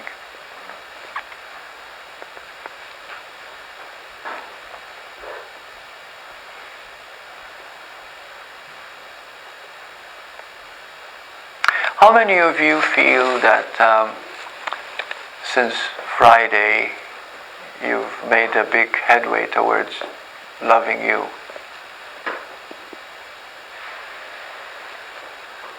Oh, wonderful, wonderful. What was the question? I said, how many of you have found that you love yourself more? I haven't been here. You do? No. No? I found more awareness. More awareness, okay. Yeah, I'm more. Why don't you love yourself? Be honest. Yeah, I'd like to hear it. I don't feel, and there is no reason I don't feel. Not that I don't love myself, but I don't know. So I don't feel it. I don't feel love. Sometimes I don't know what love is. I feel it sometimes, Nobody knows what love is. Yeah. If you think I know what love is, then you got to get another thing coming, right? No, nobody knows what love is. But you can say that love is. You see, like truth is. But you cannot know what it is because there is no way that you can decipher it or describe it. You see, it is from which everything comes. Okay? Yeah, so for love, me is more truth, awareness. being, God. Yeah. Awareness. To know about spirituality is more like I'm more aware, more conscious, not absent and present. So you, for example, now you're in this group here, okay? And you said you feel more aware. Yeah. So don't you feel more connected with people? No. No? No. It was yesterday the meditation that looking to each other eyes. So I became more relaxed to do that. Because, that's very good. So you did relax in it, right? Well, first so was very difficult. That's the growth of love, you see? Yeah. First was very difficult, but after 2, 3, 4 times, right, it was easier for me. Right. But connection, I don't know. I don't feel so much connection. Maybe because I am not used to this culture. So I'm from a different culture. Right. But that's the mind at work too. Oh yes, that's all mind, yeah. Cultures are all mind. Oh, yeah. Yeah. But I wanted to hear his feeling, you see, because by talking about it, it expands your view or your viewpoint, you see. Yeah. I know nothing about your culture, you know. Yeah, but it's different from this culture here. So first day I was here, so it didn't work for me the first day. You know, the way you interact with the because people here. it was different to your different. conditioning, right? Yeah. So I spoke and I asked questions, and so comes to my way of doing things. You know, it was a different way of doing things here. So I tried to change it, to change the environment a little bit. How did you change it? Bring my own energy. That's what I mean, yeah. Okay. So when you brought your own energy, were you more comfortable then? Yeah. With the environment? Good. Okay. That's called adaptation, yeah. Yeah, but I like people who are in the spirituality, in the path. So I'm trusting them more than other people. Right. You know? So because I know they have the same thing. They are after the same thing that I am. You know? So it's right. So I feel different about them. Yeah. But connection, for me, I am not a social person. As a matter of fact, I have social anxiety. So you are a 5 Enneagram.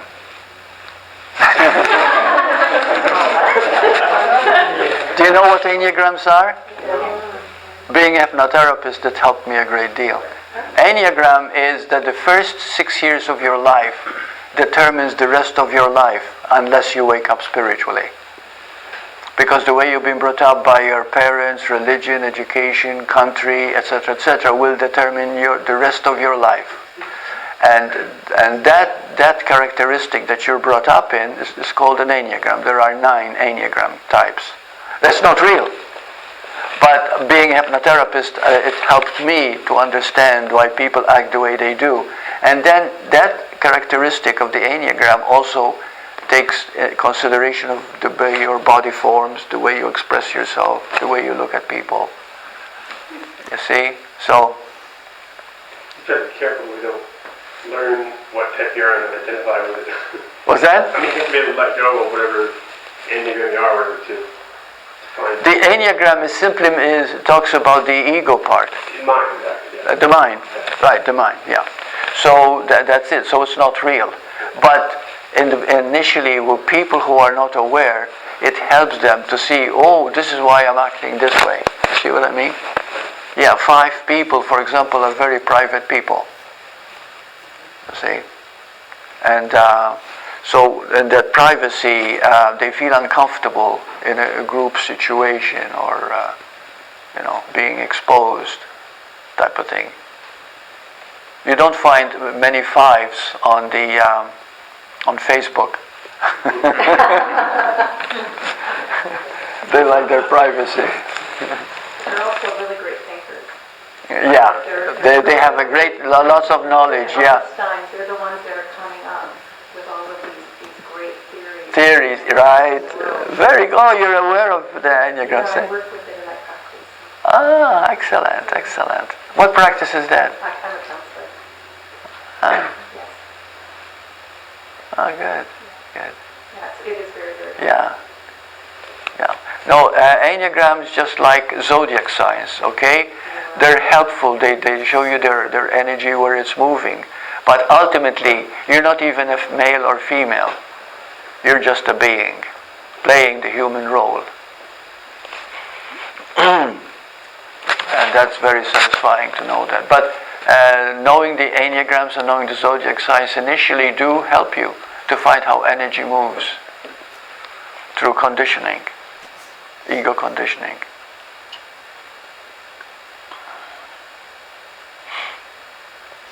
And then there are two types of enneagrams too. That one is extrovert, the other one is introvert. You know, which I can just look at a person and know their enneagram type most of the time. See, and it never fails. So we're so conditioned, you see, and yet that conditioning is just conditioning. It's not reality. The definition of it, so we can reconcile it in our head and mind. Yeah, they're starting to use them a lot, even in Western medicine too. Yes. Yeah. So, to help them. Yeah. Well, doctors deal with the body and the mind. So psychiatrists use it, counselors use it. You know. Behavioral scientists are Yes, absolutely. Yeah. Good, because it helps bring the body and the mind together in terms of how to care for a patient. Yeah. But we're above all that, because what we're interested is in the ultimate truth, the unchanging part. But that doesn't mean we deny other studies. It's just simply that we look at the highest point. It's funny, when I was looking at the enneagrams, and then I realized my enneagram, you helped me notice it as well. And it's just funny, is like, you notice the patterns, and when I do stuff, it's like, oh, it's typical. Like, it's kind of funny, so it kind of brings space with it. Yes, it brings more love of self, actually, because you realize where it's coming from. Yeah. It's just like, Yeah. makes it easier. Yeah, you're such a 9, you know. And you chose it. Yeah. Well, all conditioning is a way that we've chosen our parents, we've chosen our environment, because this is what we need in this lifetime. You see, and that determines the type. But then again, not to get caught in that and make it a reality. You see, yeah. To me, it just, that Enneagram journey has just been about acceptance. You know, just that step. It's true, and that's what it It's teaches just you. a step, it's not the whole thing. Yeah. It's just a step. Mm-hmm. It's huge. Yeah. It's big, it is huge. The Enneagram also, you can see the type of person, the way they walk, the way they talk, the way they move, everything too, is indicative of that Enneagram type. So this is when you begin to understand about conditioning too, you see. Yeah. Conditioning is true for me. I was adopted and brought up by a family who's very extroverted. Extroverted? Extrovert. Uh-huh. Very extroverted. Lots of entertaining, lots of traveling, lots of going to all these different people's houses. I couldn't just stay home on Christmas and play with my toys. It was, no, we have to go visit aunt and uncle and grandma. And, I remember it just being excruciatingly overwhelming as a child. I did not realize that I'm kind of an introverted extrovert, because I need people, I need to connect with people, but I need my downtime too. I need to, I can't think of the word right now. Decompress? Decompress and recharge. Re-energize, and that's with a lot of alone time. And it's interesting because I'm married to a very, very much an introvert. We've kind of reversed roles, because he's now like, let's invite somebody over. I'm like, no, you know? Yeah. Where did that come from? I just figured this out within the last, I'm almost 50, and I just figured this out within the last couple of years. My daughter, who's 19, already knows that. She already knows that. So I'm like, I'm so happy for her, because I was so confused for so long. Mm-hmm. Very confused. Yeah. So what do you consider yourself to be, introvert or extrovert?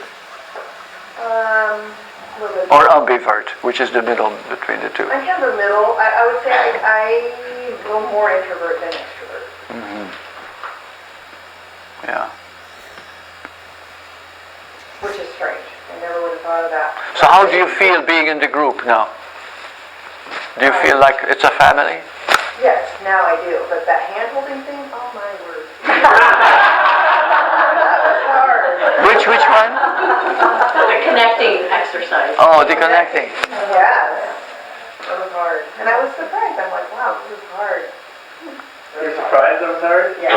I almost ran to that door. And then he's like, switch partners and make sure you have, and I'm just like, oh. Yeah. Okay. But didn't get more comfortable by the time you were the third and fourth. Yeah. Yeah. Which shows that initially we could be introvert, but love always takes priority. And I must say with that too, it was a mind thing. It was could be an introvert thing, but it was a mind thing. Unfortunately, a worldly mind thing. What? I'm gonna look at somebody straight in the eyes and tell them I love them? See, that's a big one for an introvert to say that, to hug and say I love you, look into the eyes. It's a big step. Yeah. This is a spiritual thing. You're gonna grow here. No, but if you're looking at his eyes. Oh. Did you do it though? Anyway. Yeah. Very good. Very good. Yeah. So much growth. Yeah. So I have to know what type you are. I'm Aquarian.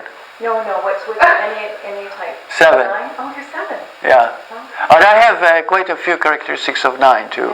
Yeah. I love 9 people. A lot of spiritual teachers are 9. Uh-huh. Yeah. Body sciences are 9. Yeah. That's right. That's right. Yeah. I have a question for you, Bert. You said how many of you now feel more love for yourself? Most people put their hands here, and gosh, I don't think you do either. But like, I didn't put my hand not because I'm not feeling love. I just don't really know what that means to feel love for yourself. Like Okay, let's discuss that for a moment because it sounds like an ego thing. It has nothing to do with an ego. Okay? Loving yourself is knowing that you are a being playing the human role. And you love the being that you are. The human role is just what we call an enneagram or a zodiac sign or this or that. It's okay. It's part of the play. It's part of the role. Yeah. But who you are and who you're loving is the being in that. So that was very good that we covered those roles. Yeah. The role you play is not a serious thing, but you can't avoid it.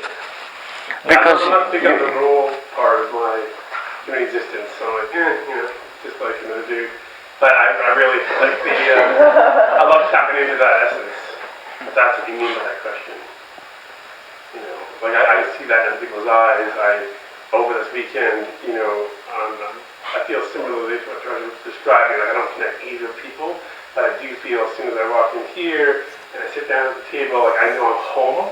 And this is my family. I probably connect easier with anybody here than some of my family members because, like you said, Fred, we're all seeking the same thing, and it's probably foremost in our lives.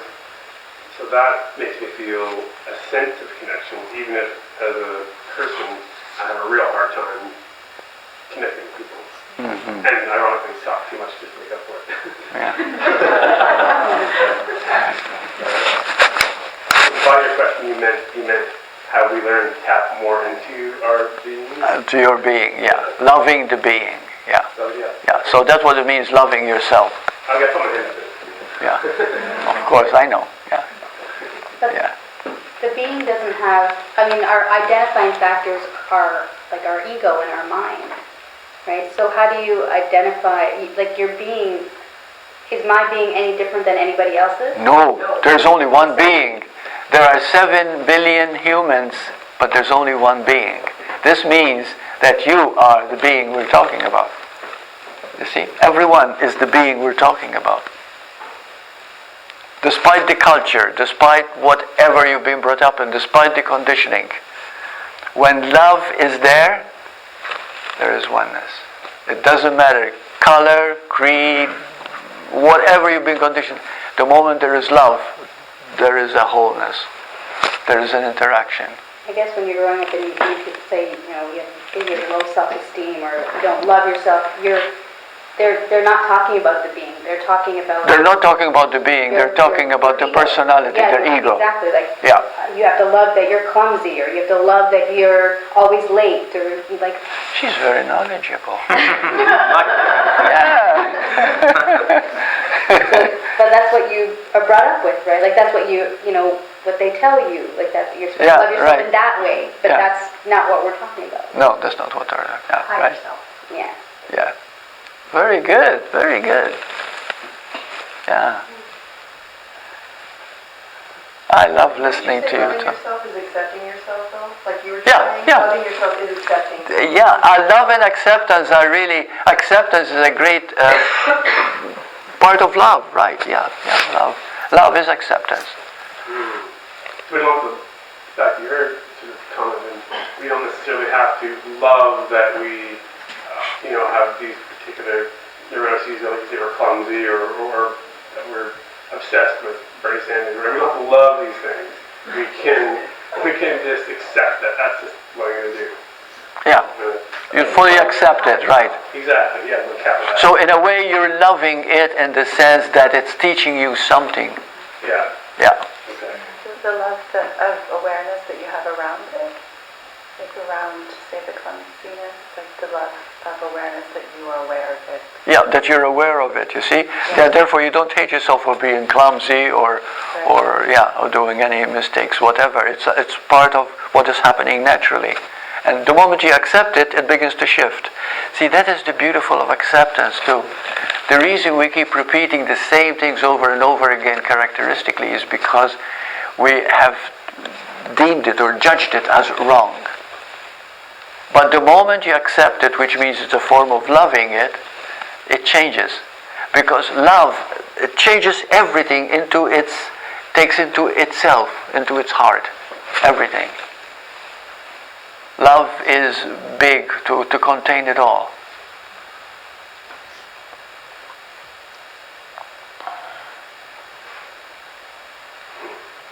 A question just about that, the acceptance thing. So if we're talking about the acceptance more of the sort of personality type, not the being, the humanness, like the clumsiness or whatever it is that we tend to not like about ourselves. So that acceptance part for me about that is hard because I don't like things about myself. But then can you just accept the not liking of those human characteristics and that?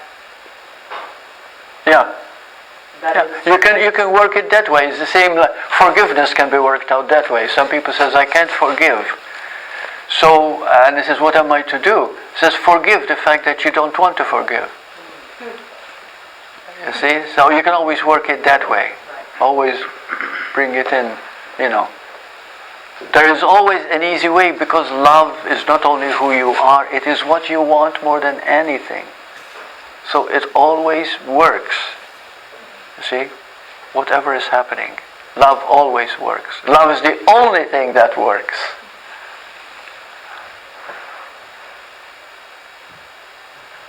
So many people argue. And why do we argue? Because we want to be right. Why do we want to be right? Because we don't love ourselves enough. And so by being right, somehow we can accept ourselves. So we create conflict and destroy the love. See, these are all the different games of the ego to choose darkness instead of light.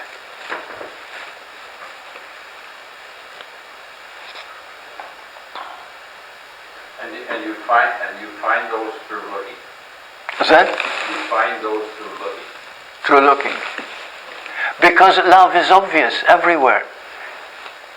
When you walk out of here, okay, make up your mind, I'm only going to see love. I'm going to look at it.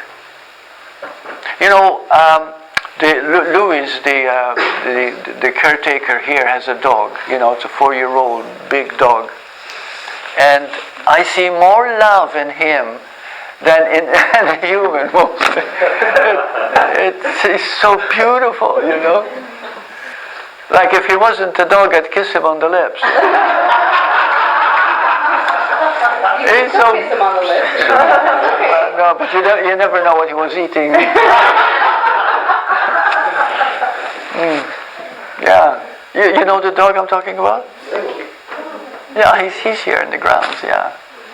He's a beautiful, beautiful dog. And he's so full of love, He's full of love. It's like my dog, forgives right away. Yes. Like I'll step on his paw. It's unconditional a love. mistake, and I'll say sorry, and right away he's let go of it. Yeah. Yeah. Yes, we're the higher beings. At first he looks at me like, why did you do that? And then as soon as I say sorry, he lets go. Yeah, my cat does the same too. Yeah, yeah. Yeah. That can wait a little bit longer before they forgive you. Yeah. They just don't show it to you right away. What about an elephant? I hear it has a long memory. Yeah, yeah, they do. That's what. I want to step on.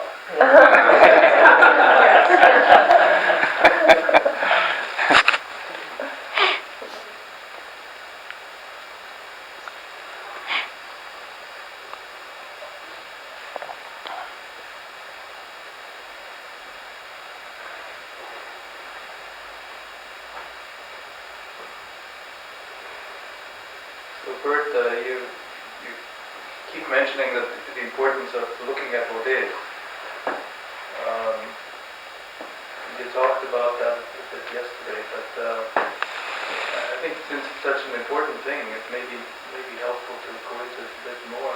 Yeah. Because I also remember you saying that everything you look at is thought. Because we see the object. So how do you then look at what is? If Yeah. it's thought.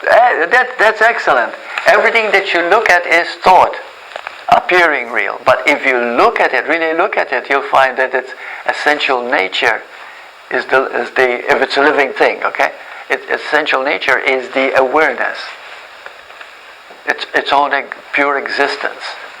So when we talk about looking at what is, what we mean, for example, someone yells at you, okay?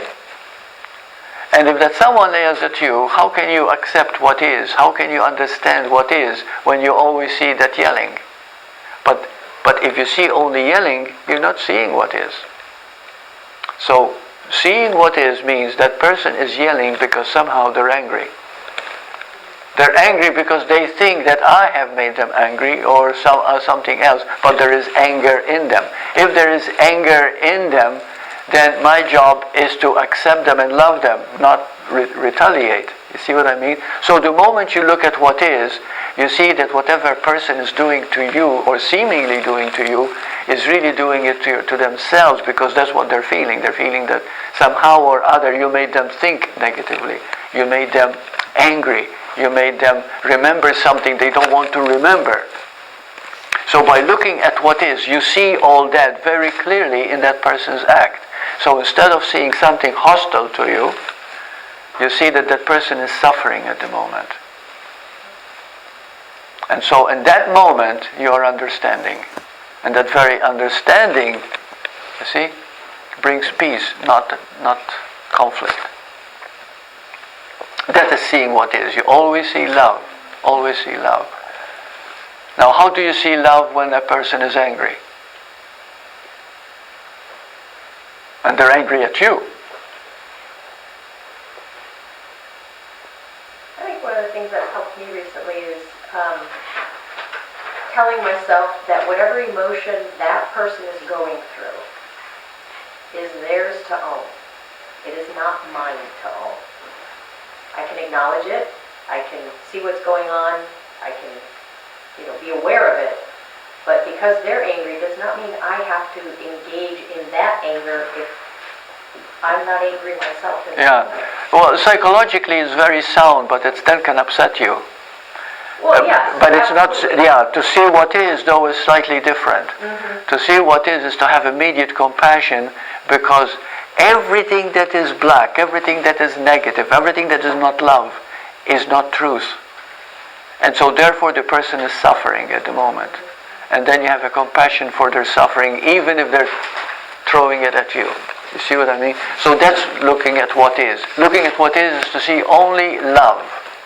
Byron Katie was one of the most famous to make us really look and see only love. And she says, everything that is love. It doesn't matter how we term it, judge it, or feel about it. It is coming from love or a need for love. But it's always love. And so by seeing that itself brings immediate compassion You don't try to understand them. You simply understand them. Because negativity is never real. That's a big one. If you tell a person that what you're thinking is not real, they get even more mad at you. Because we want to believe that, but negativity cannot be real.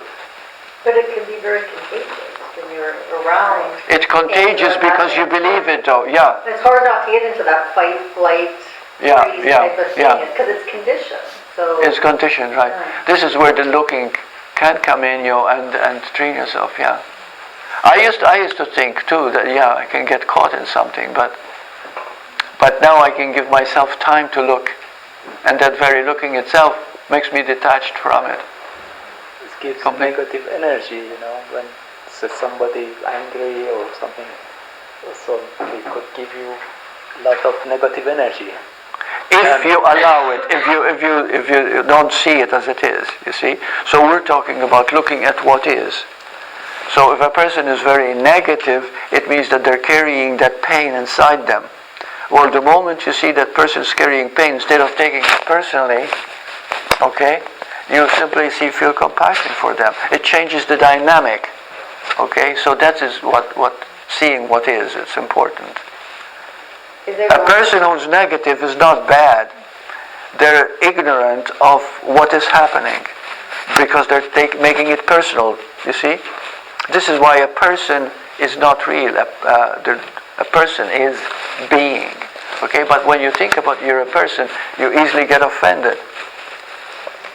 Okay. Well, it affects. It affects the ego. It hurts the ego, right? When we get offended, it means your ego has been hurt. If you don't have an ego, nobody can hurt you.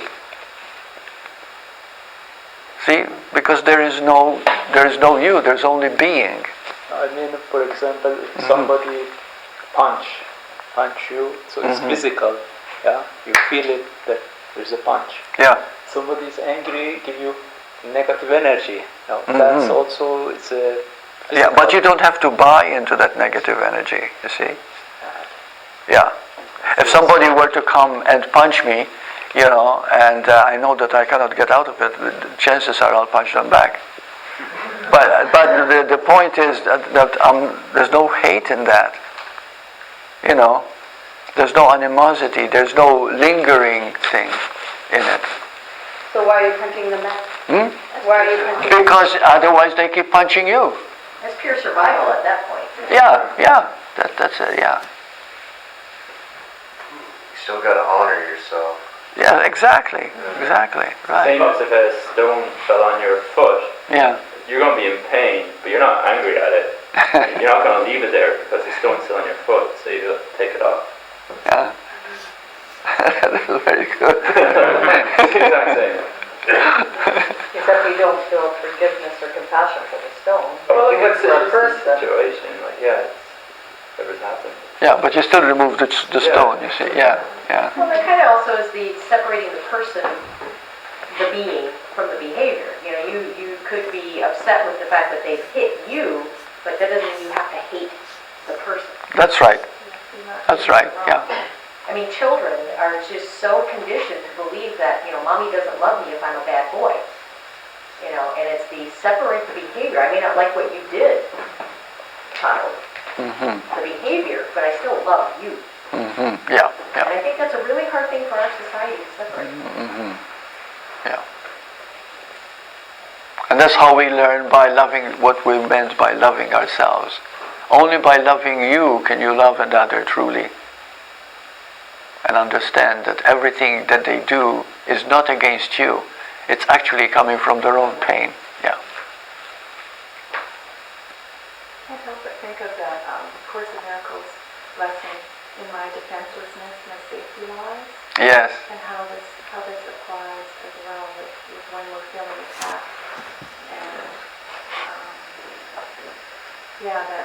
that we, the reaction to feeling attacked is to push back.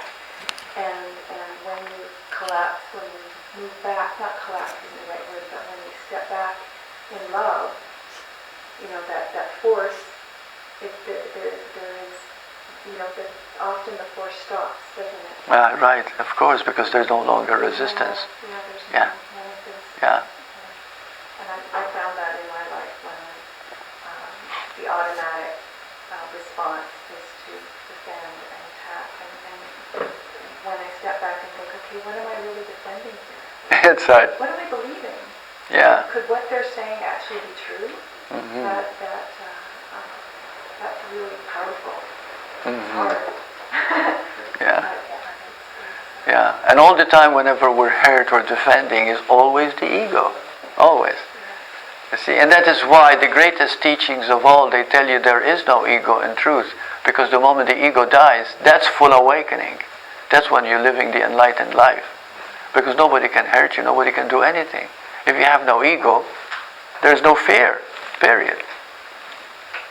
What if you have the opposite reaction? Somebody's attacking you, but you just want to avoid it. You want to, instead of fighting it, defending yourself, you want to just stay away from that person because they're too negative for you, and it doesn't matter what you say back, they're still going to try and attack you. So if you avoid it, that's just the same. See, this is why I love, like Qigong, Tai Chi, and all these things, because once you know how to defend yourself, you don't hurt another, but you can block their defensive attitude. Do you know anything about Tai Chi, self-defense martial arts? Yeah. It's very beautiful. Somebody is trying to punch you, for example. You can easily divert their act. And a couple of times of that, that's usually quit. It still is a form of self-defense, but you're not hurting anyone. Yeah. But I don't mean in a physical sense, I just mean like in it, because I studied Aikido, so that's exactly what that is, using somebody else's power against them, right? But I mean, there's somebody that's very negative in your life, and they're just a ball of negativity, and you don't want to be near it because it's so negative, right? So the struggle is, how do I feel? I guess can I feel compassion from a distance because I don't want to be near it? But I still understand that this person's in pain. Because, is it wrong that I shouldn't, is it bad that when we begin to discuss this, it's unending. Okay? The point is that you only know a situation when you're in it. And then if you have learned to love yourself, in other words, accepting yourself as you are, you'll find when you are in the situation, you know exactly what to do and how to do it without, what I mean? Without figuring it out, yeah. It happens automatically, A person who's in their ego, they resist and fight. And a person who simply are love,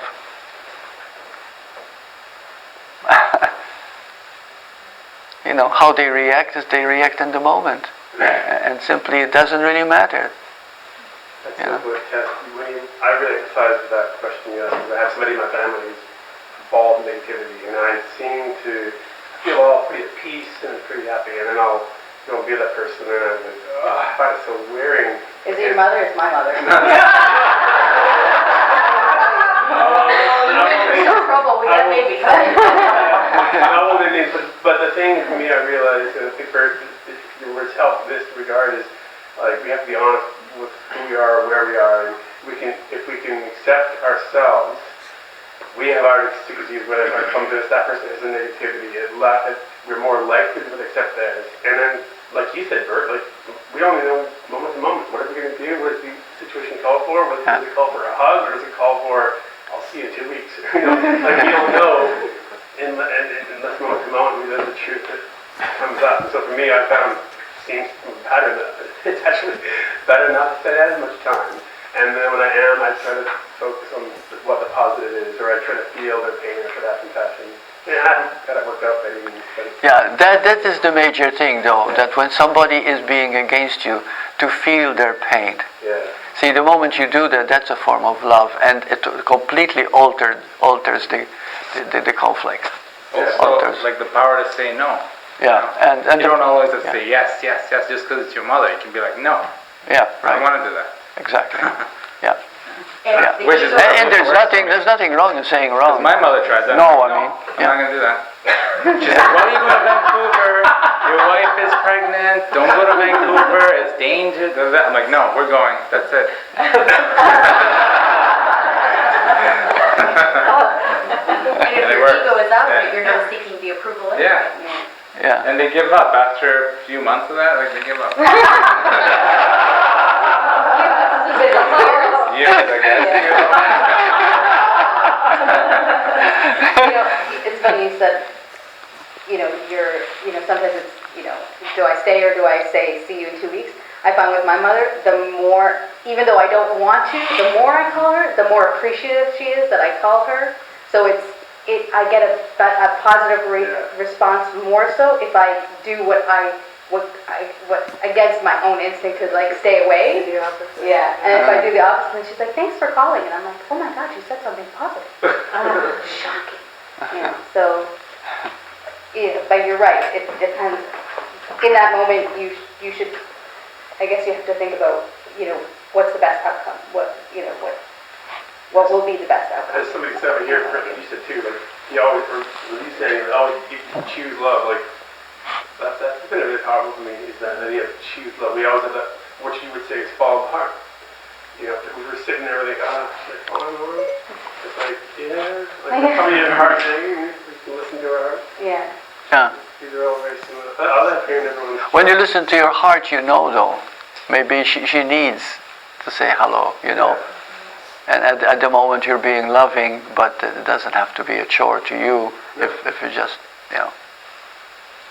say hello. If it means a lot to her, I'm not saying that we should sacrifice ourselves. I'm saying that, thinking about another, it gives you the strength to not to be so, so self-concerned, in other words, Because we're always afraid to be hurt, you see. We're very much afraid to be hurt. Because we are afraid also that what hurts us is also true. Because we believe we are an ego. So what if they say what they say is true about me? My goodness, how am I going to take it, you see? And the point is, nothing is true about you. Your being. See, this is the beautiful thing in waking up to your true nature. You find such freedom. That's what Krishnamurti talked about most of the time, is to be free. And this is the freedom of being. There's no do's or don'ts or shoulds or shouldn'ts or right or wrong. There's just only what is. And what is, believe it or not, is always right. Okay at the moment. Is someone going to say something? Sometimes I'm not seeing whether someone raised their hand to say something or not.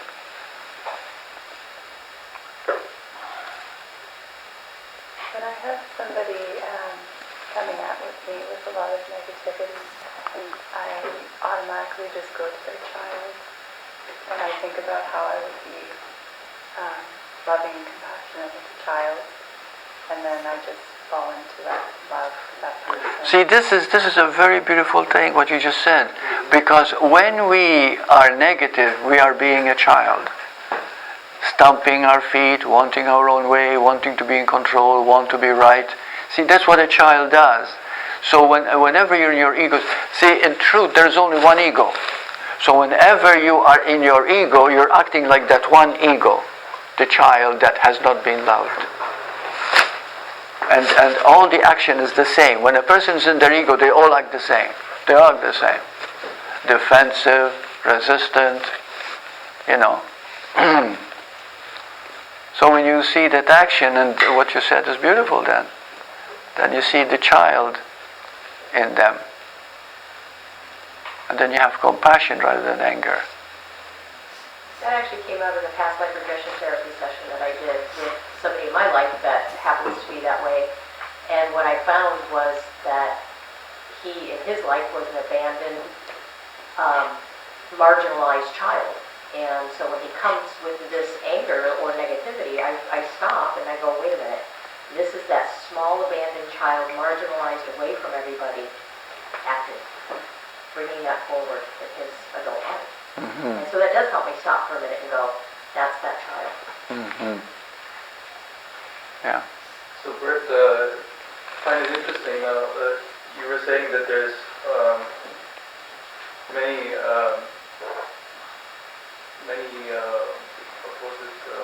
many humans, but only one being. That's right. So maybe, and now I hear you kind of saying that there's maybe only one ego. There's only one ego. It takes many forms. Takes many forms. Expresses itself in It's beautiful. Yeah. There's only one ego. Whenever you see the way you've been brought up, okay, whenever you feel that there isn't love, we act in a particular way. The ego always acts the same way. Defensive, frightened, wanting to hurt the other for hurting itself. You see, in other words, it's always the same act. But that same act, when a person is in their ego, and you bring two people who are in their ego, okay, they're acting the same way. And that's why there's conflict and fighting each other. Because there is a strong need to defend an ego, which is of course not real. So there are 7 billion humans on this earth. When they are love, they are the one love. Because in truth they are one being. So they're being the true being. But when they are fighting, resisting, creating wars, strife, negativity, then they are the one ego. The one darkness. So diversity and division is all in the mind. So we can say that it appears as if to be there are many people, but it's because each energy is unique. Is that ego? That's the separation. That's the separation. Right. The commonality of ego is that it's. That's right. It's separate.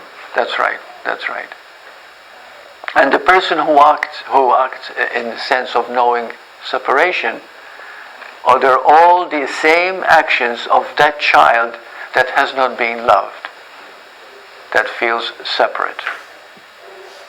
So all the characteristics, self-consciousness, fear, it's all the same. Yeah, same. There's only one ego. Yeah. And one truth. And everything is one. So when you get back to that one, which is the one being, then you are whole with everything. Because understanding is very simple. There's only one ego and it always acts the same. You study psychology, you study books on behaviorism, it all comes back to the same. You see, control keeps. Let's make it all simple. All behavioral system is very, very simple. Okay, there are 3 forms of control. If you have been controlled, you want to be we want to control, and you become afraid of being controlled. So what do? You control others. Okay, you see how it works? Okay, if you've been controlled, you fear control, and in order not to be controlled, you control. Okay, then there are 3 things that gives us the ego very strong. Okay, we want safety. So insecurity is very strong in the human ego. Approval. We want love more than anything. If we don't have love, we have a need for love. So we become very weak, seeking love, wanting love. You see, instead of being love. And then there is control. Control works in also those 3. See? It's all very simple when you understand it in this dynamic. And we're all the same. We appear unique, but we're all the same behavior. I learned that in hypnotherapy. I keep getting the same patient, just a different gender and different age and different looks. But it's always the same person. Yeah. And it's all seeking love, seeking God, in other words. Whether you're an atheist or not, they're just words, don't mean anything. That don't mean anything. Someone saying I'm an atheist and I'm this and I am that. They're just words trying to belong to some role or some title. But there's no such thing as an atheist. Because all you have to do is look. Look at nature itself. Look at being. And a miracle is everywhere. You see nothing but miracles.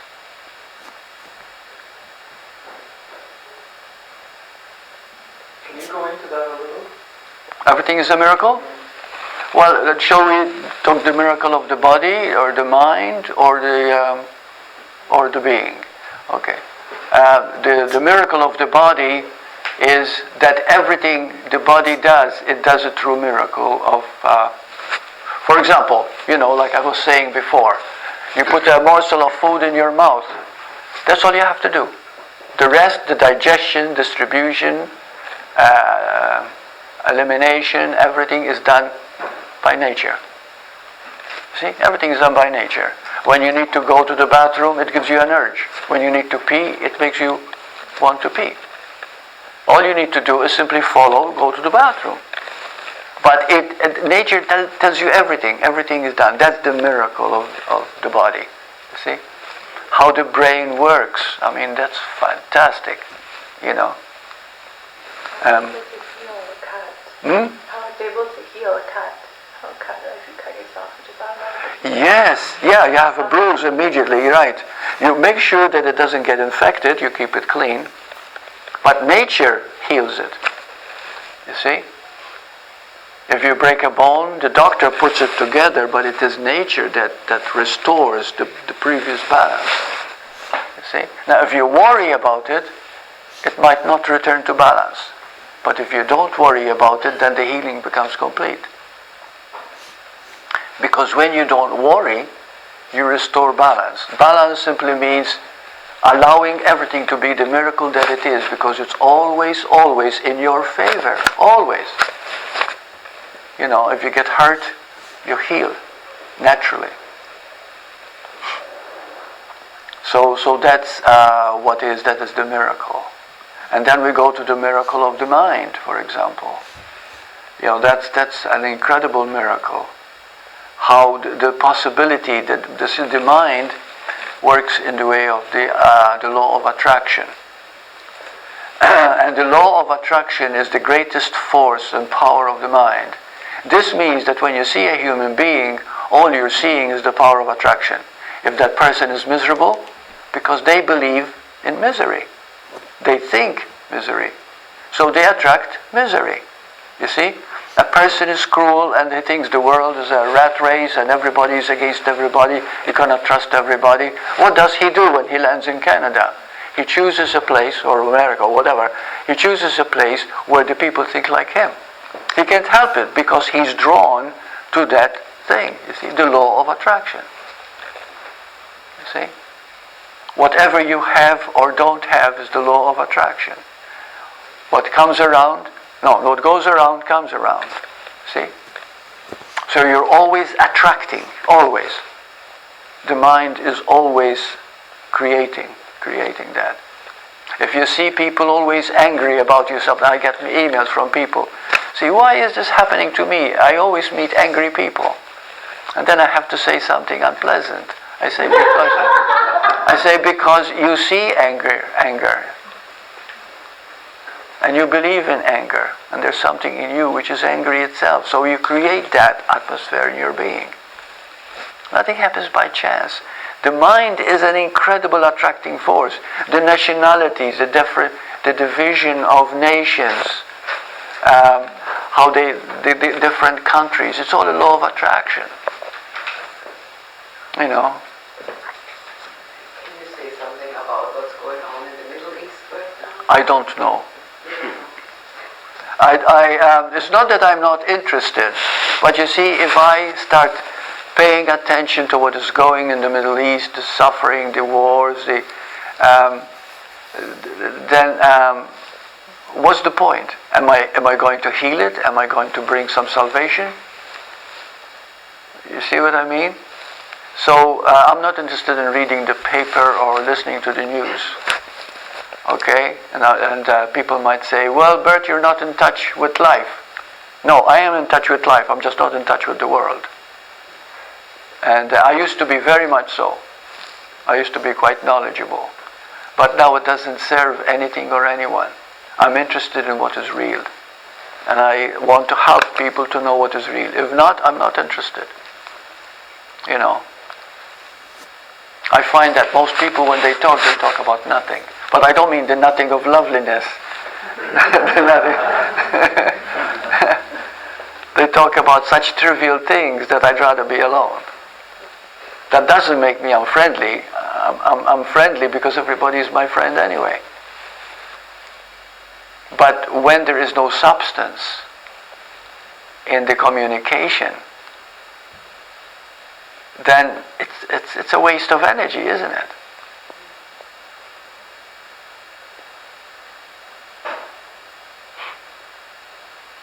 But there are so many beautiful people. And we're reaching such heights of awareness. And there are so many teachers now, and so many women awakening to truth too. They're becoming gurus.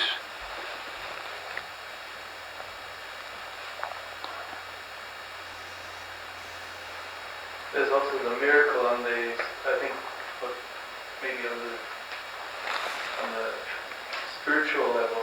I think you were going to talk about that. The miracle of? Well, you mentioned that on the body level of the body and level of the mind. Is there another kind of a miracle? Yeah. The spiritual. I see. Yeah. Well, the spiritual. You referred to that, but then you didn't complete that. That's maybe the most important in terms of being able to somehow see things afresh. Right. Well, the spirit itself is the miracle. You see, when we talk about a miracle, we're talking about a manifestation, okay? And so, but the being itself is everything, is everyone. Without the being, there is no existence, there is nothing. Okay, so everything emerges from being, but the being is emptiness. It's the great void. But when we think of the great void, the mind can't understand it, and it becomes afraid because it thinks it's an abyss, you know. But there's no such thing. Space is permeated right now. This room, for example. Okay, there are so many waves that it literally will blow the mind away. Now, these waves, for example, you put a radio here, sophisticated radio. And you can listen from stations around, you can close the windows. You can listen to the stations around the world. And it's picking up those audio waves. So those audio waves are here and everywhere. See, they're picked up from all the stations, radio stations in the world. And those waves are now. When you talk to someone on the cell phone, wherever you happen to be, 100 miles away, at that moment it's instant. You talk about it. You dial a certain number, which is a wave. Okay, and it reaches that particular wave that answers that particular numbered area, which is a code. Okay? So that's just one idea of how everything working through waves, wave energy. Now, waves energy comes from energy. And energy comes from nothingness. Void, the great void. But the great void is pure awareness. So there is nowhere that God is not. There isn't one iota in the universe. There is no God, that there is no God. Because pure awareness is all space. Everything is oneness. So the moment something is born, it gets that awareness immediately. Because it's born in space, it exists. And because it exists, that very existence is holy. You see, all human beings are holy. Because they're born from wholeness, which is being. And that the energy that comes from being, okay, is become a particular movement. That movement then becomes a wave. The wave then becomes a particle, okay, atomic particle, because it comes from atoms, and then it goes into a major particle, which actually can be seen by scientists, It's minute, and then from particles becomes molecular structure, and molecular structure becomes matter. And then we say, oh, it's real, I can feel it. You see? But that's the illusion, because you're the same substance like that. The body is the same matter, so you have the sense of touch. And you think it's real, but it's not really there. That made it very clear to me when the appearing of spirits came into my room. And they're benevolent, they're beautiful. And now there's one being that appears very often. And there's so much love. There's no talking or anything, but it appears and disappears. Instant. When it appears, it's very real. You can see the skin and everything. It's just that appears. And the eyes are full of love. The whole being is so magnetic. And then boom, disappears. If I try to touch it or move close. So life is a miracle, yeah. But because we believe we are the body, we're so dense in our understanding that everything has to, if I don't touch it, I can't believe it. That's the mentality of a very small, being, small mind. The possibilities of nature, of life, are beyond our imagination. Even the creation itself, if you go into the ocean, even Cousteau, you've heard of Cousteau, who went in, Jean, right, he didn't even plummet to all the different life forms that are in the depth of the ocean. It's like another world. There are creatures that we can't even conceive of, and there are other planets where people don't look like us, but they're still intelligent being. And when you begin to understand oneness, then you begin to see the diversity of that unique expression of that oneness, just like the waves of the ocean. There's one ocean, and on the surface there are billions and billions of waves. And each wave is unique. Each wave is unique. Not one wave is like another. Not one leaf is like another. Not one raindrop is like another. And within that raindrop, if you magnify it 1,000,000 times, you find another universe in it. That's been proven, You magnify anything, even a piece of dirt. If you magnify it several million times, you find it's another world. The cell itself, our body, is trillions and trillions of cells. You take one cell, and it's intelligent and knows what to do. You see? Okay. Lunchtime, yeah. It's past 12, and yes, past 12. To get cold. Yeah. Oh no, we don't want to do that. So we meet again at 2:30.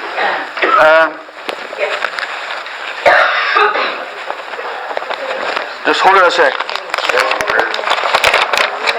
Thank you.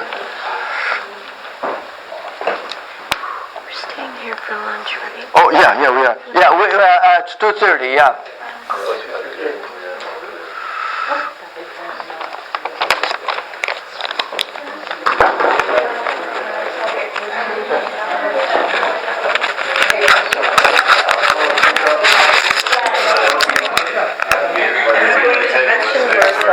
My father had a near-death experience. Oh, did he? He did. Oh. It worked out so well for him in the end, but... What do you mean it didn't work out well? Well, he was alcoholic, gambling addiction.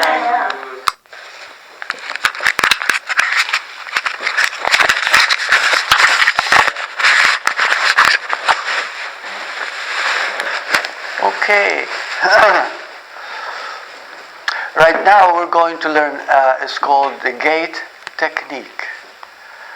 And I would love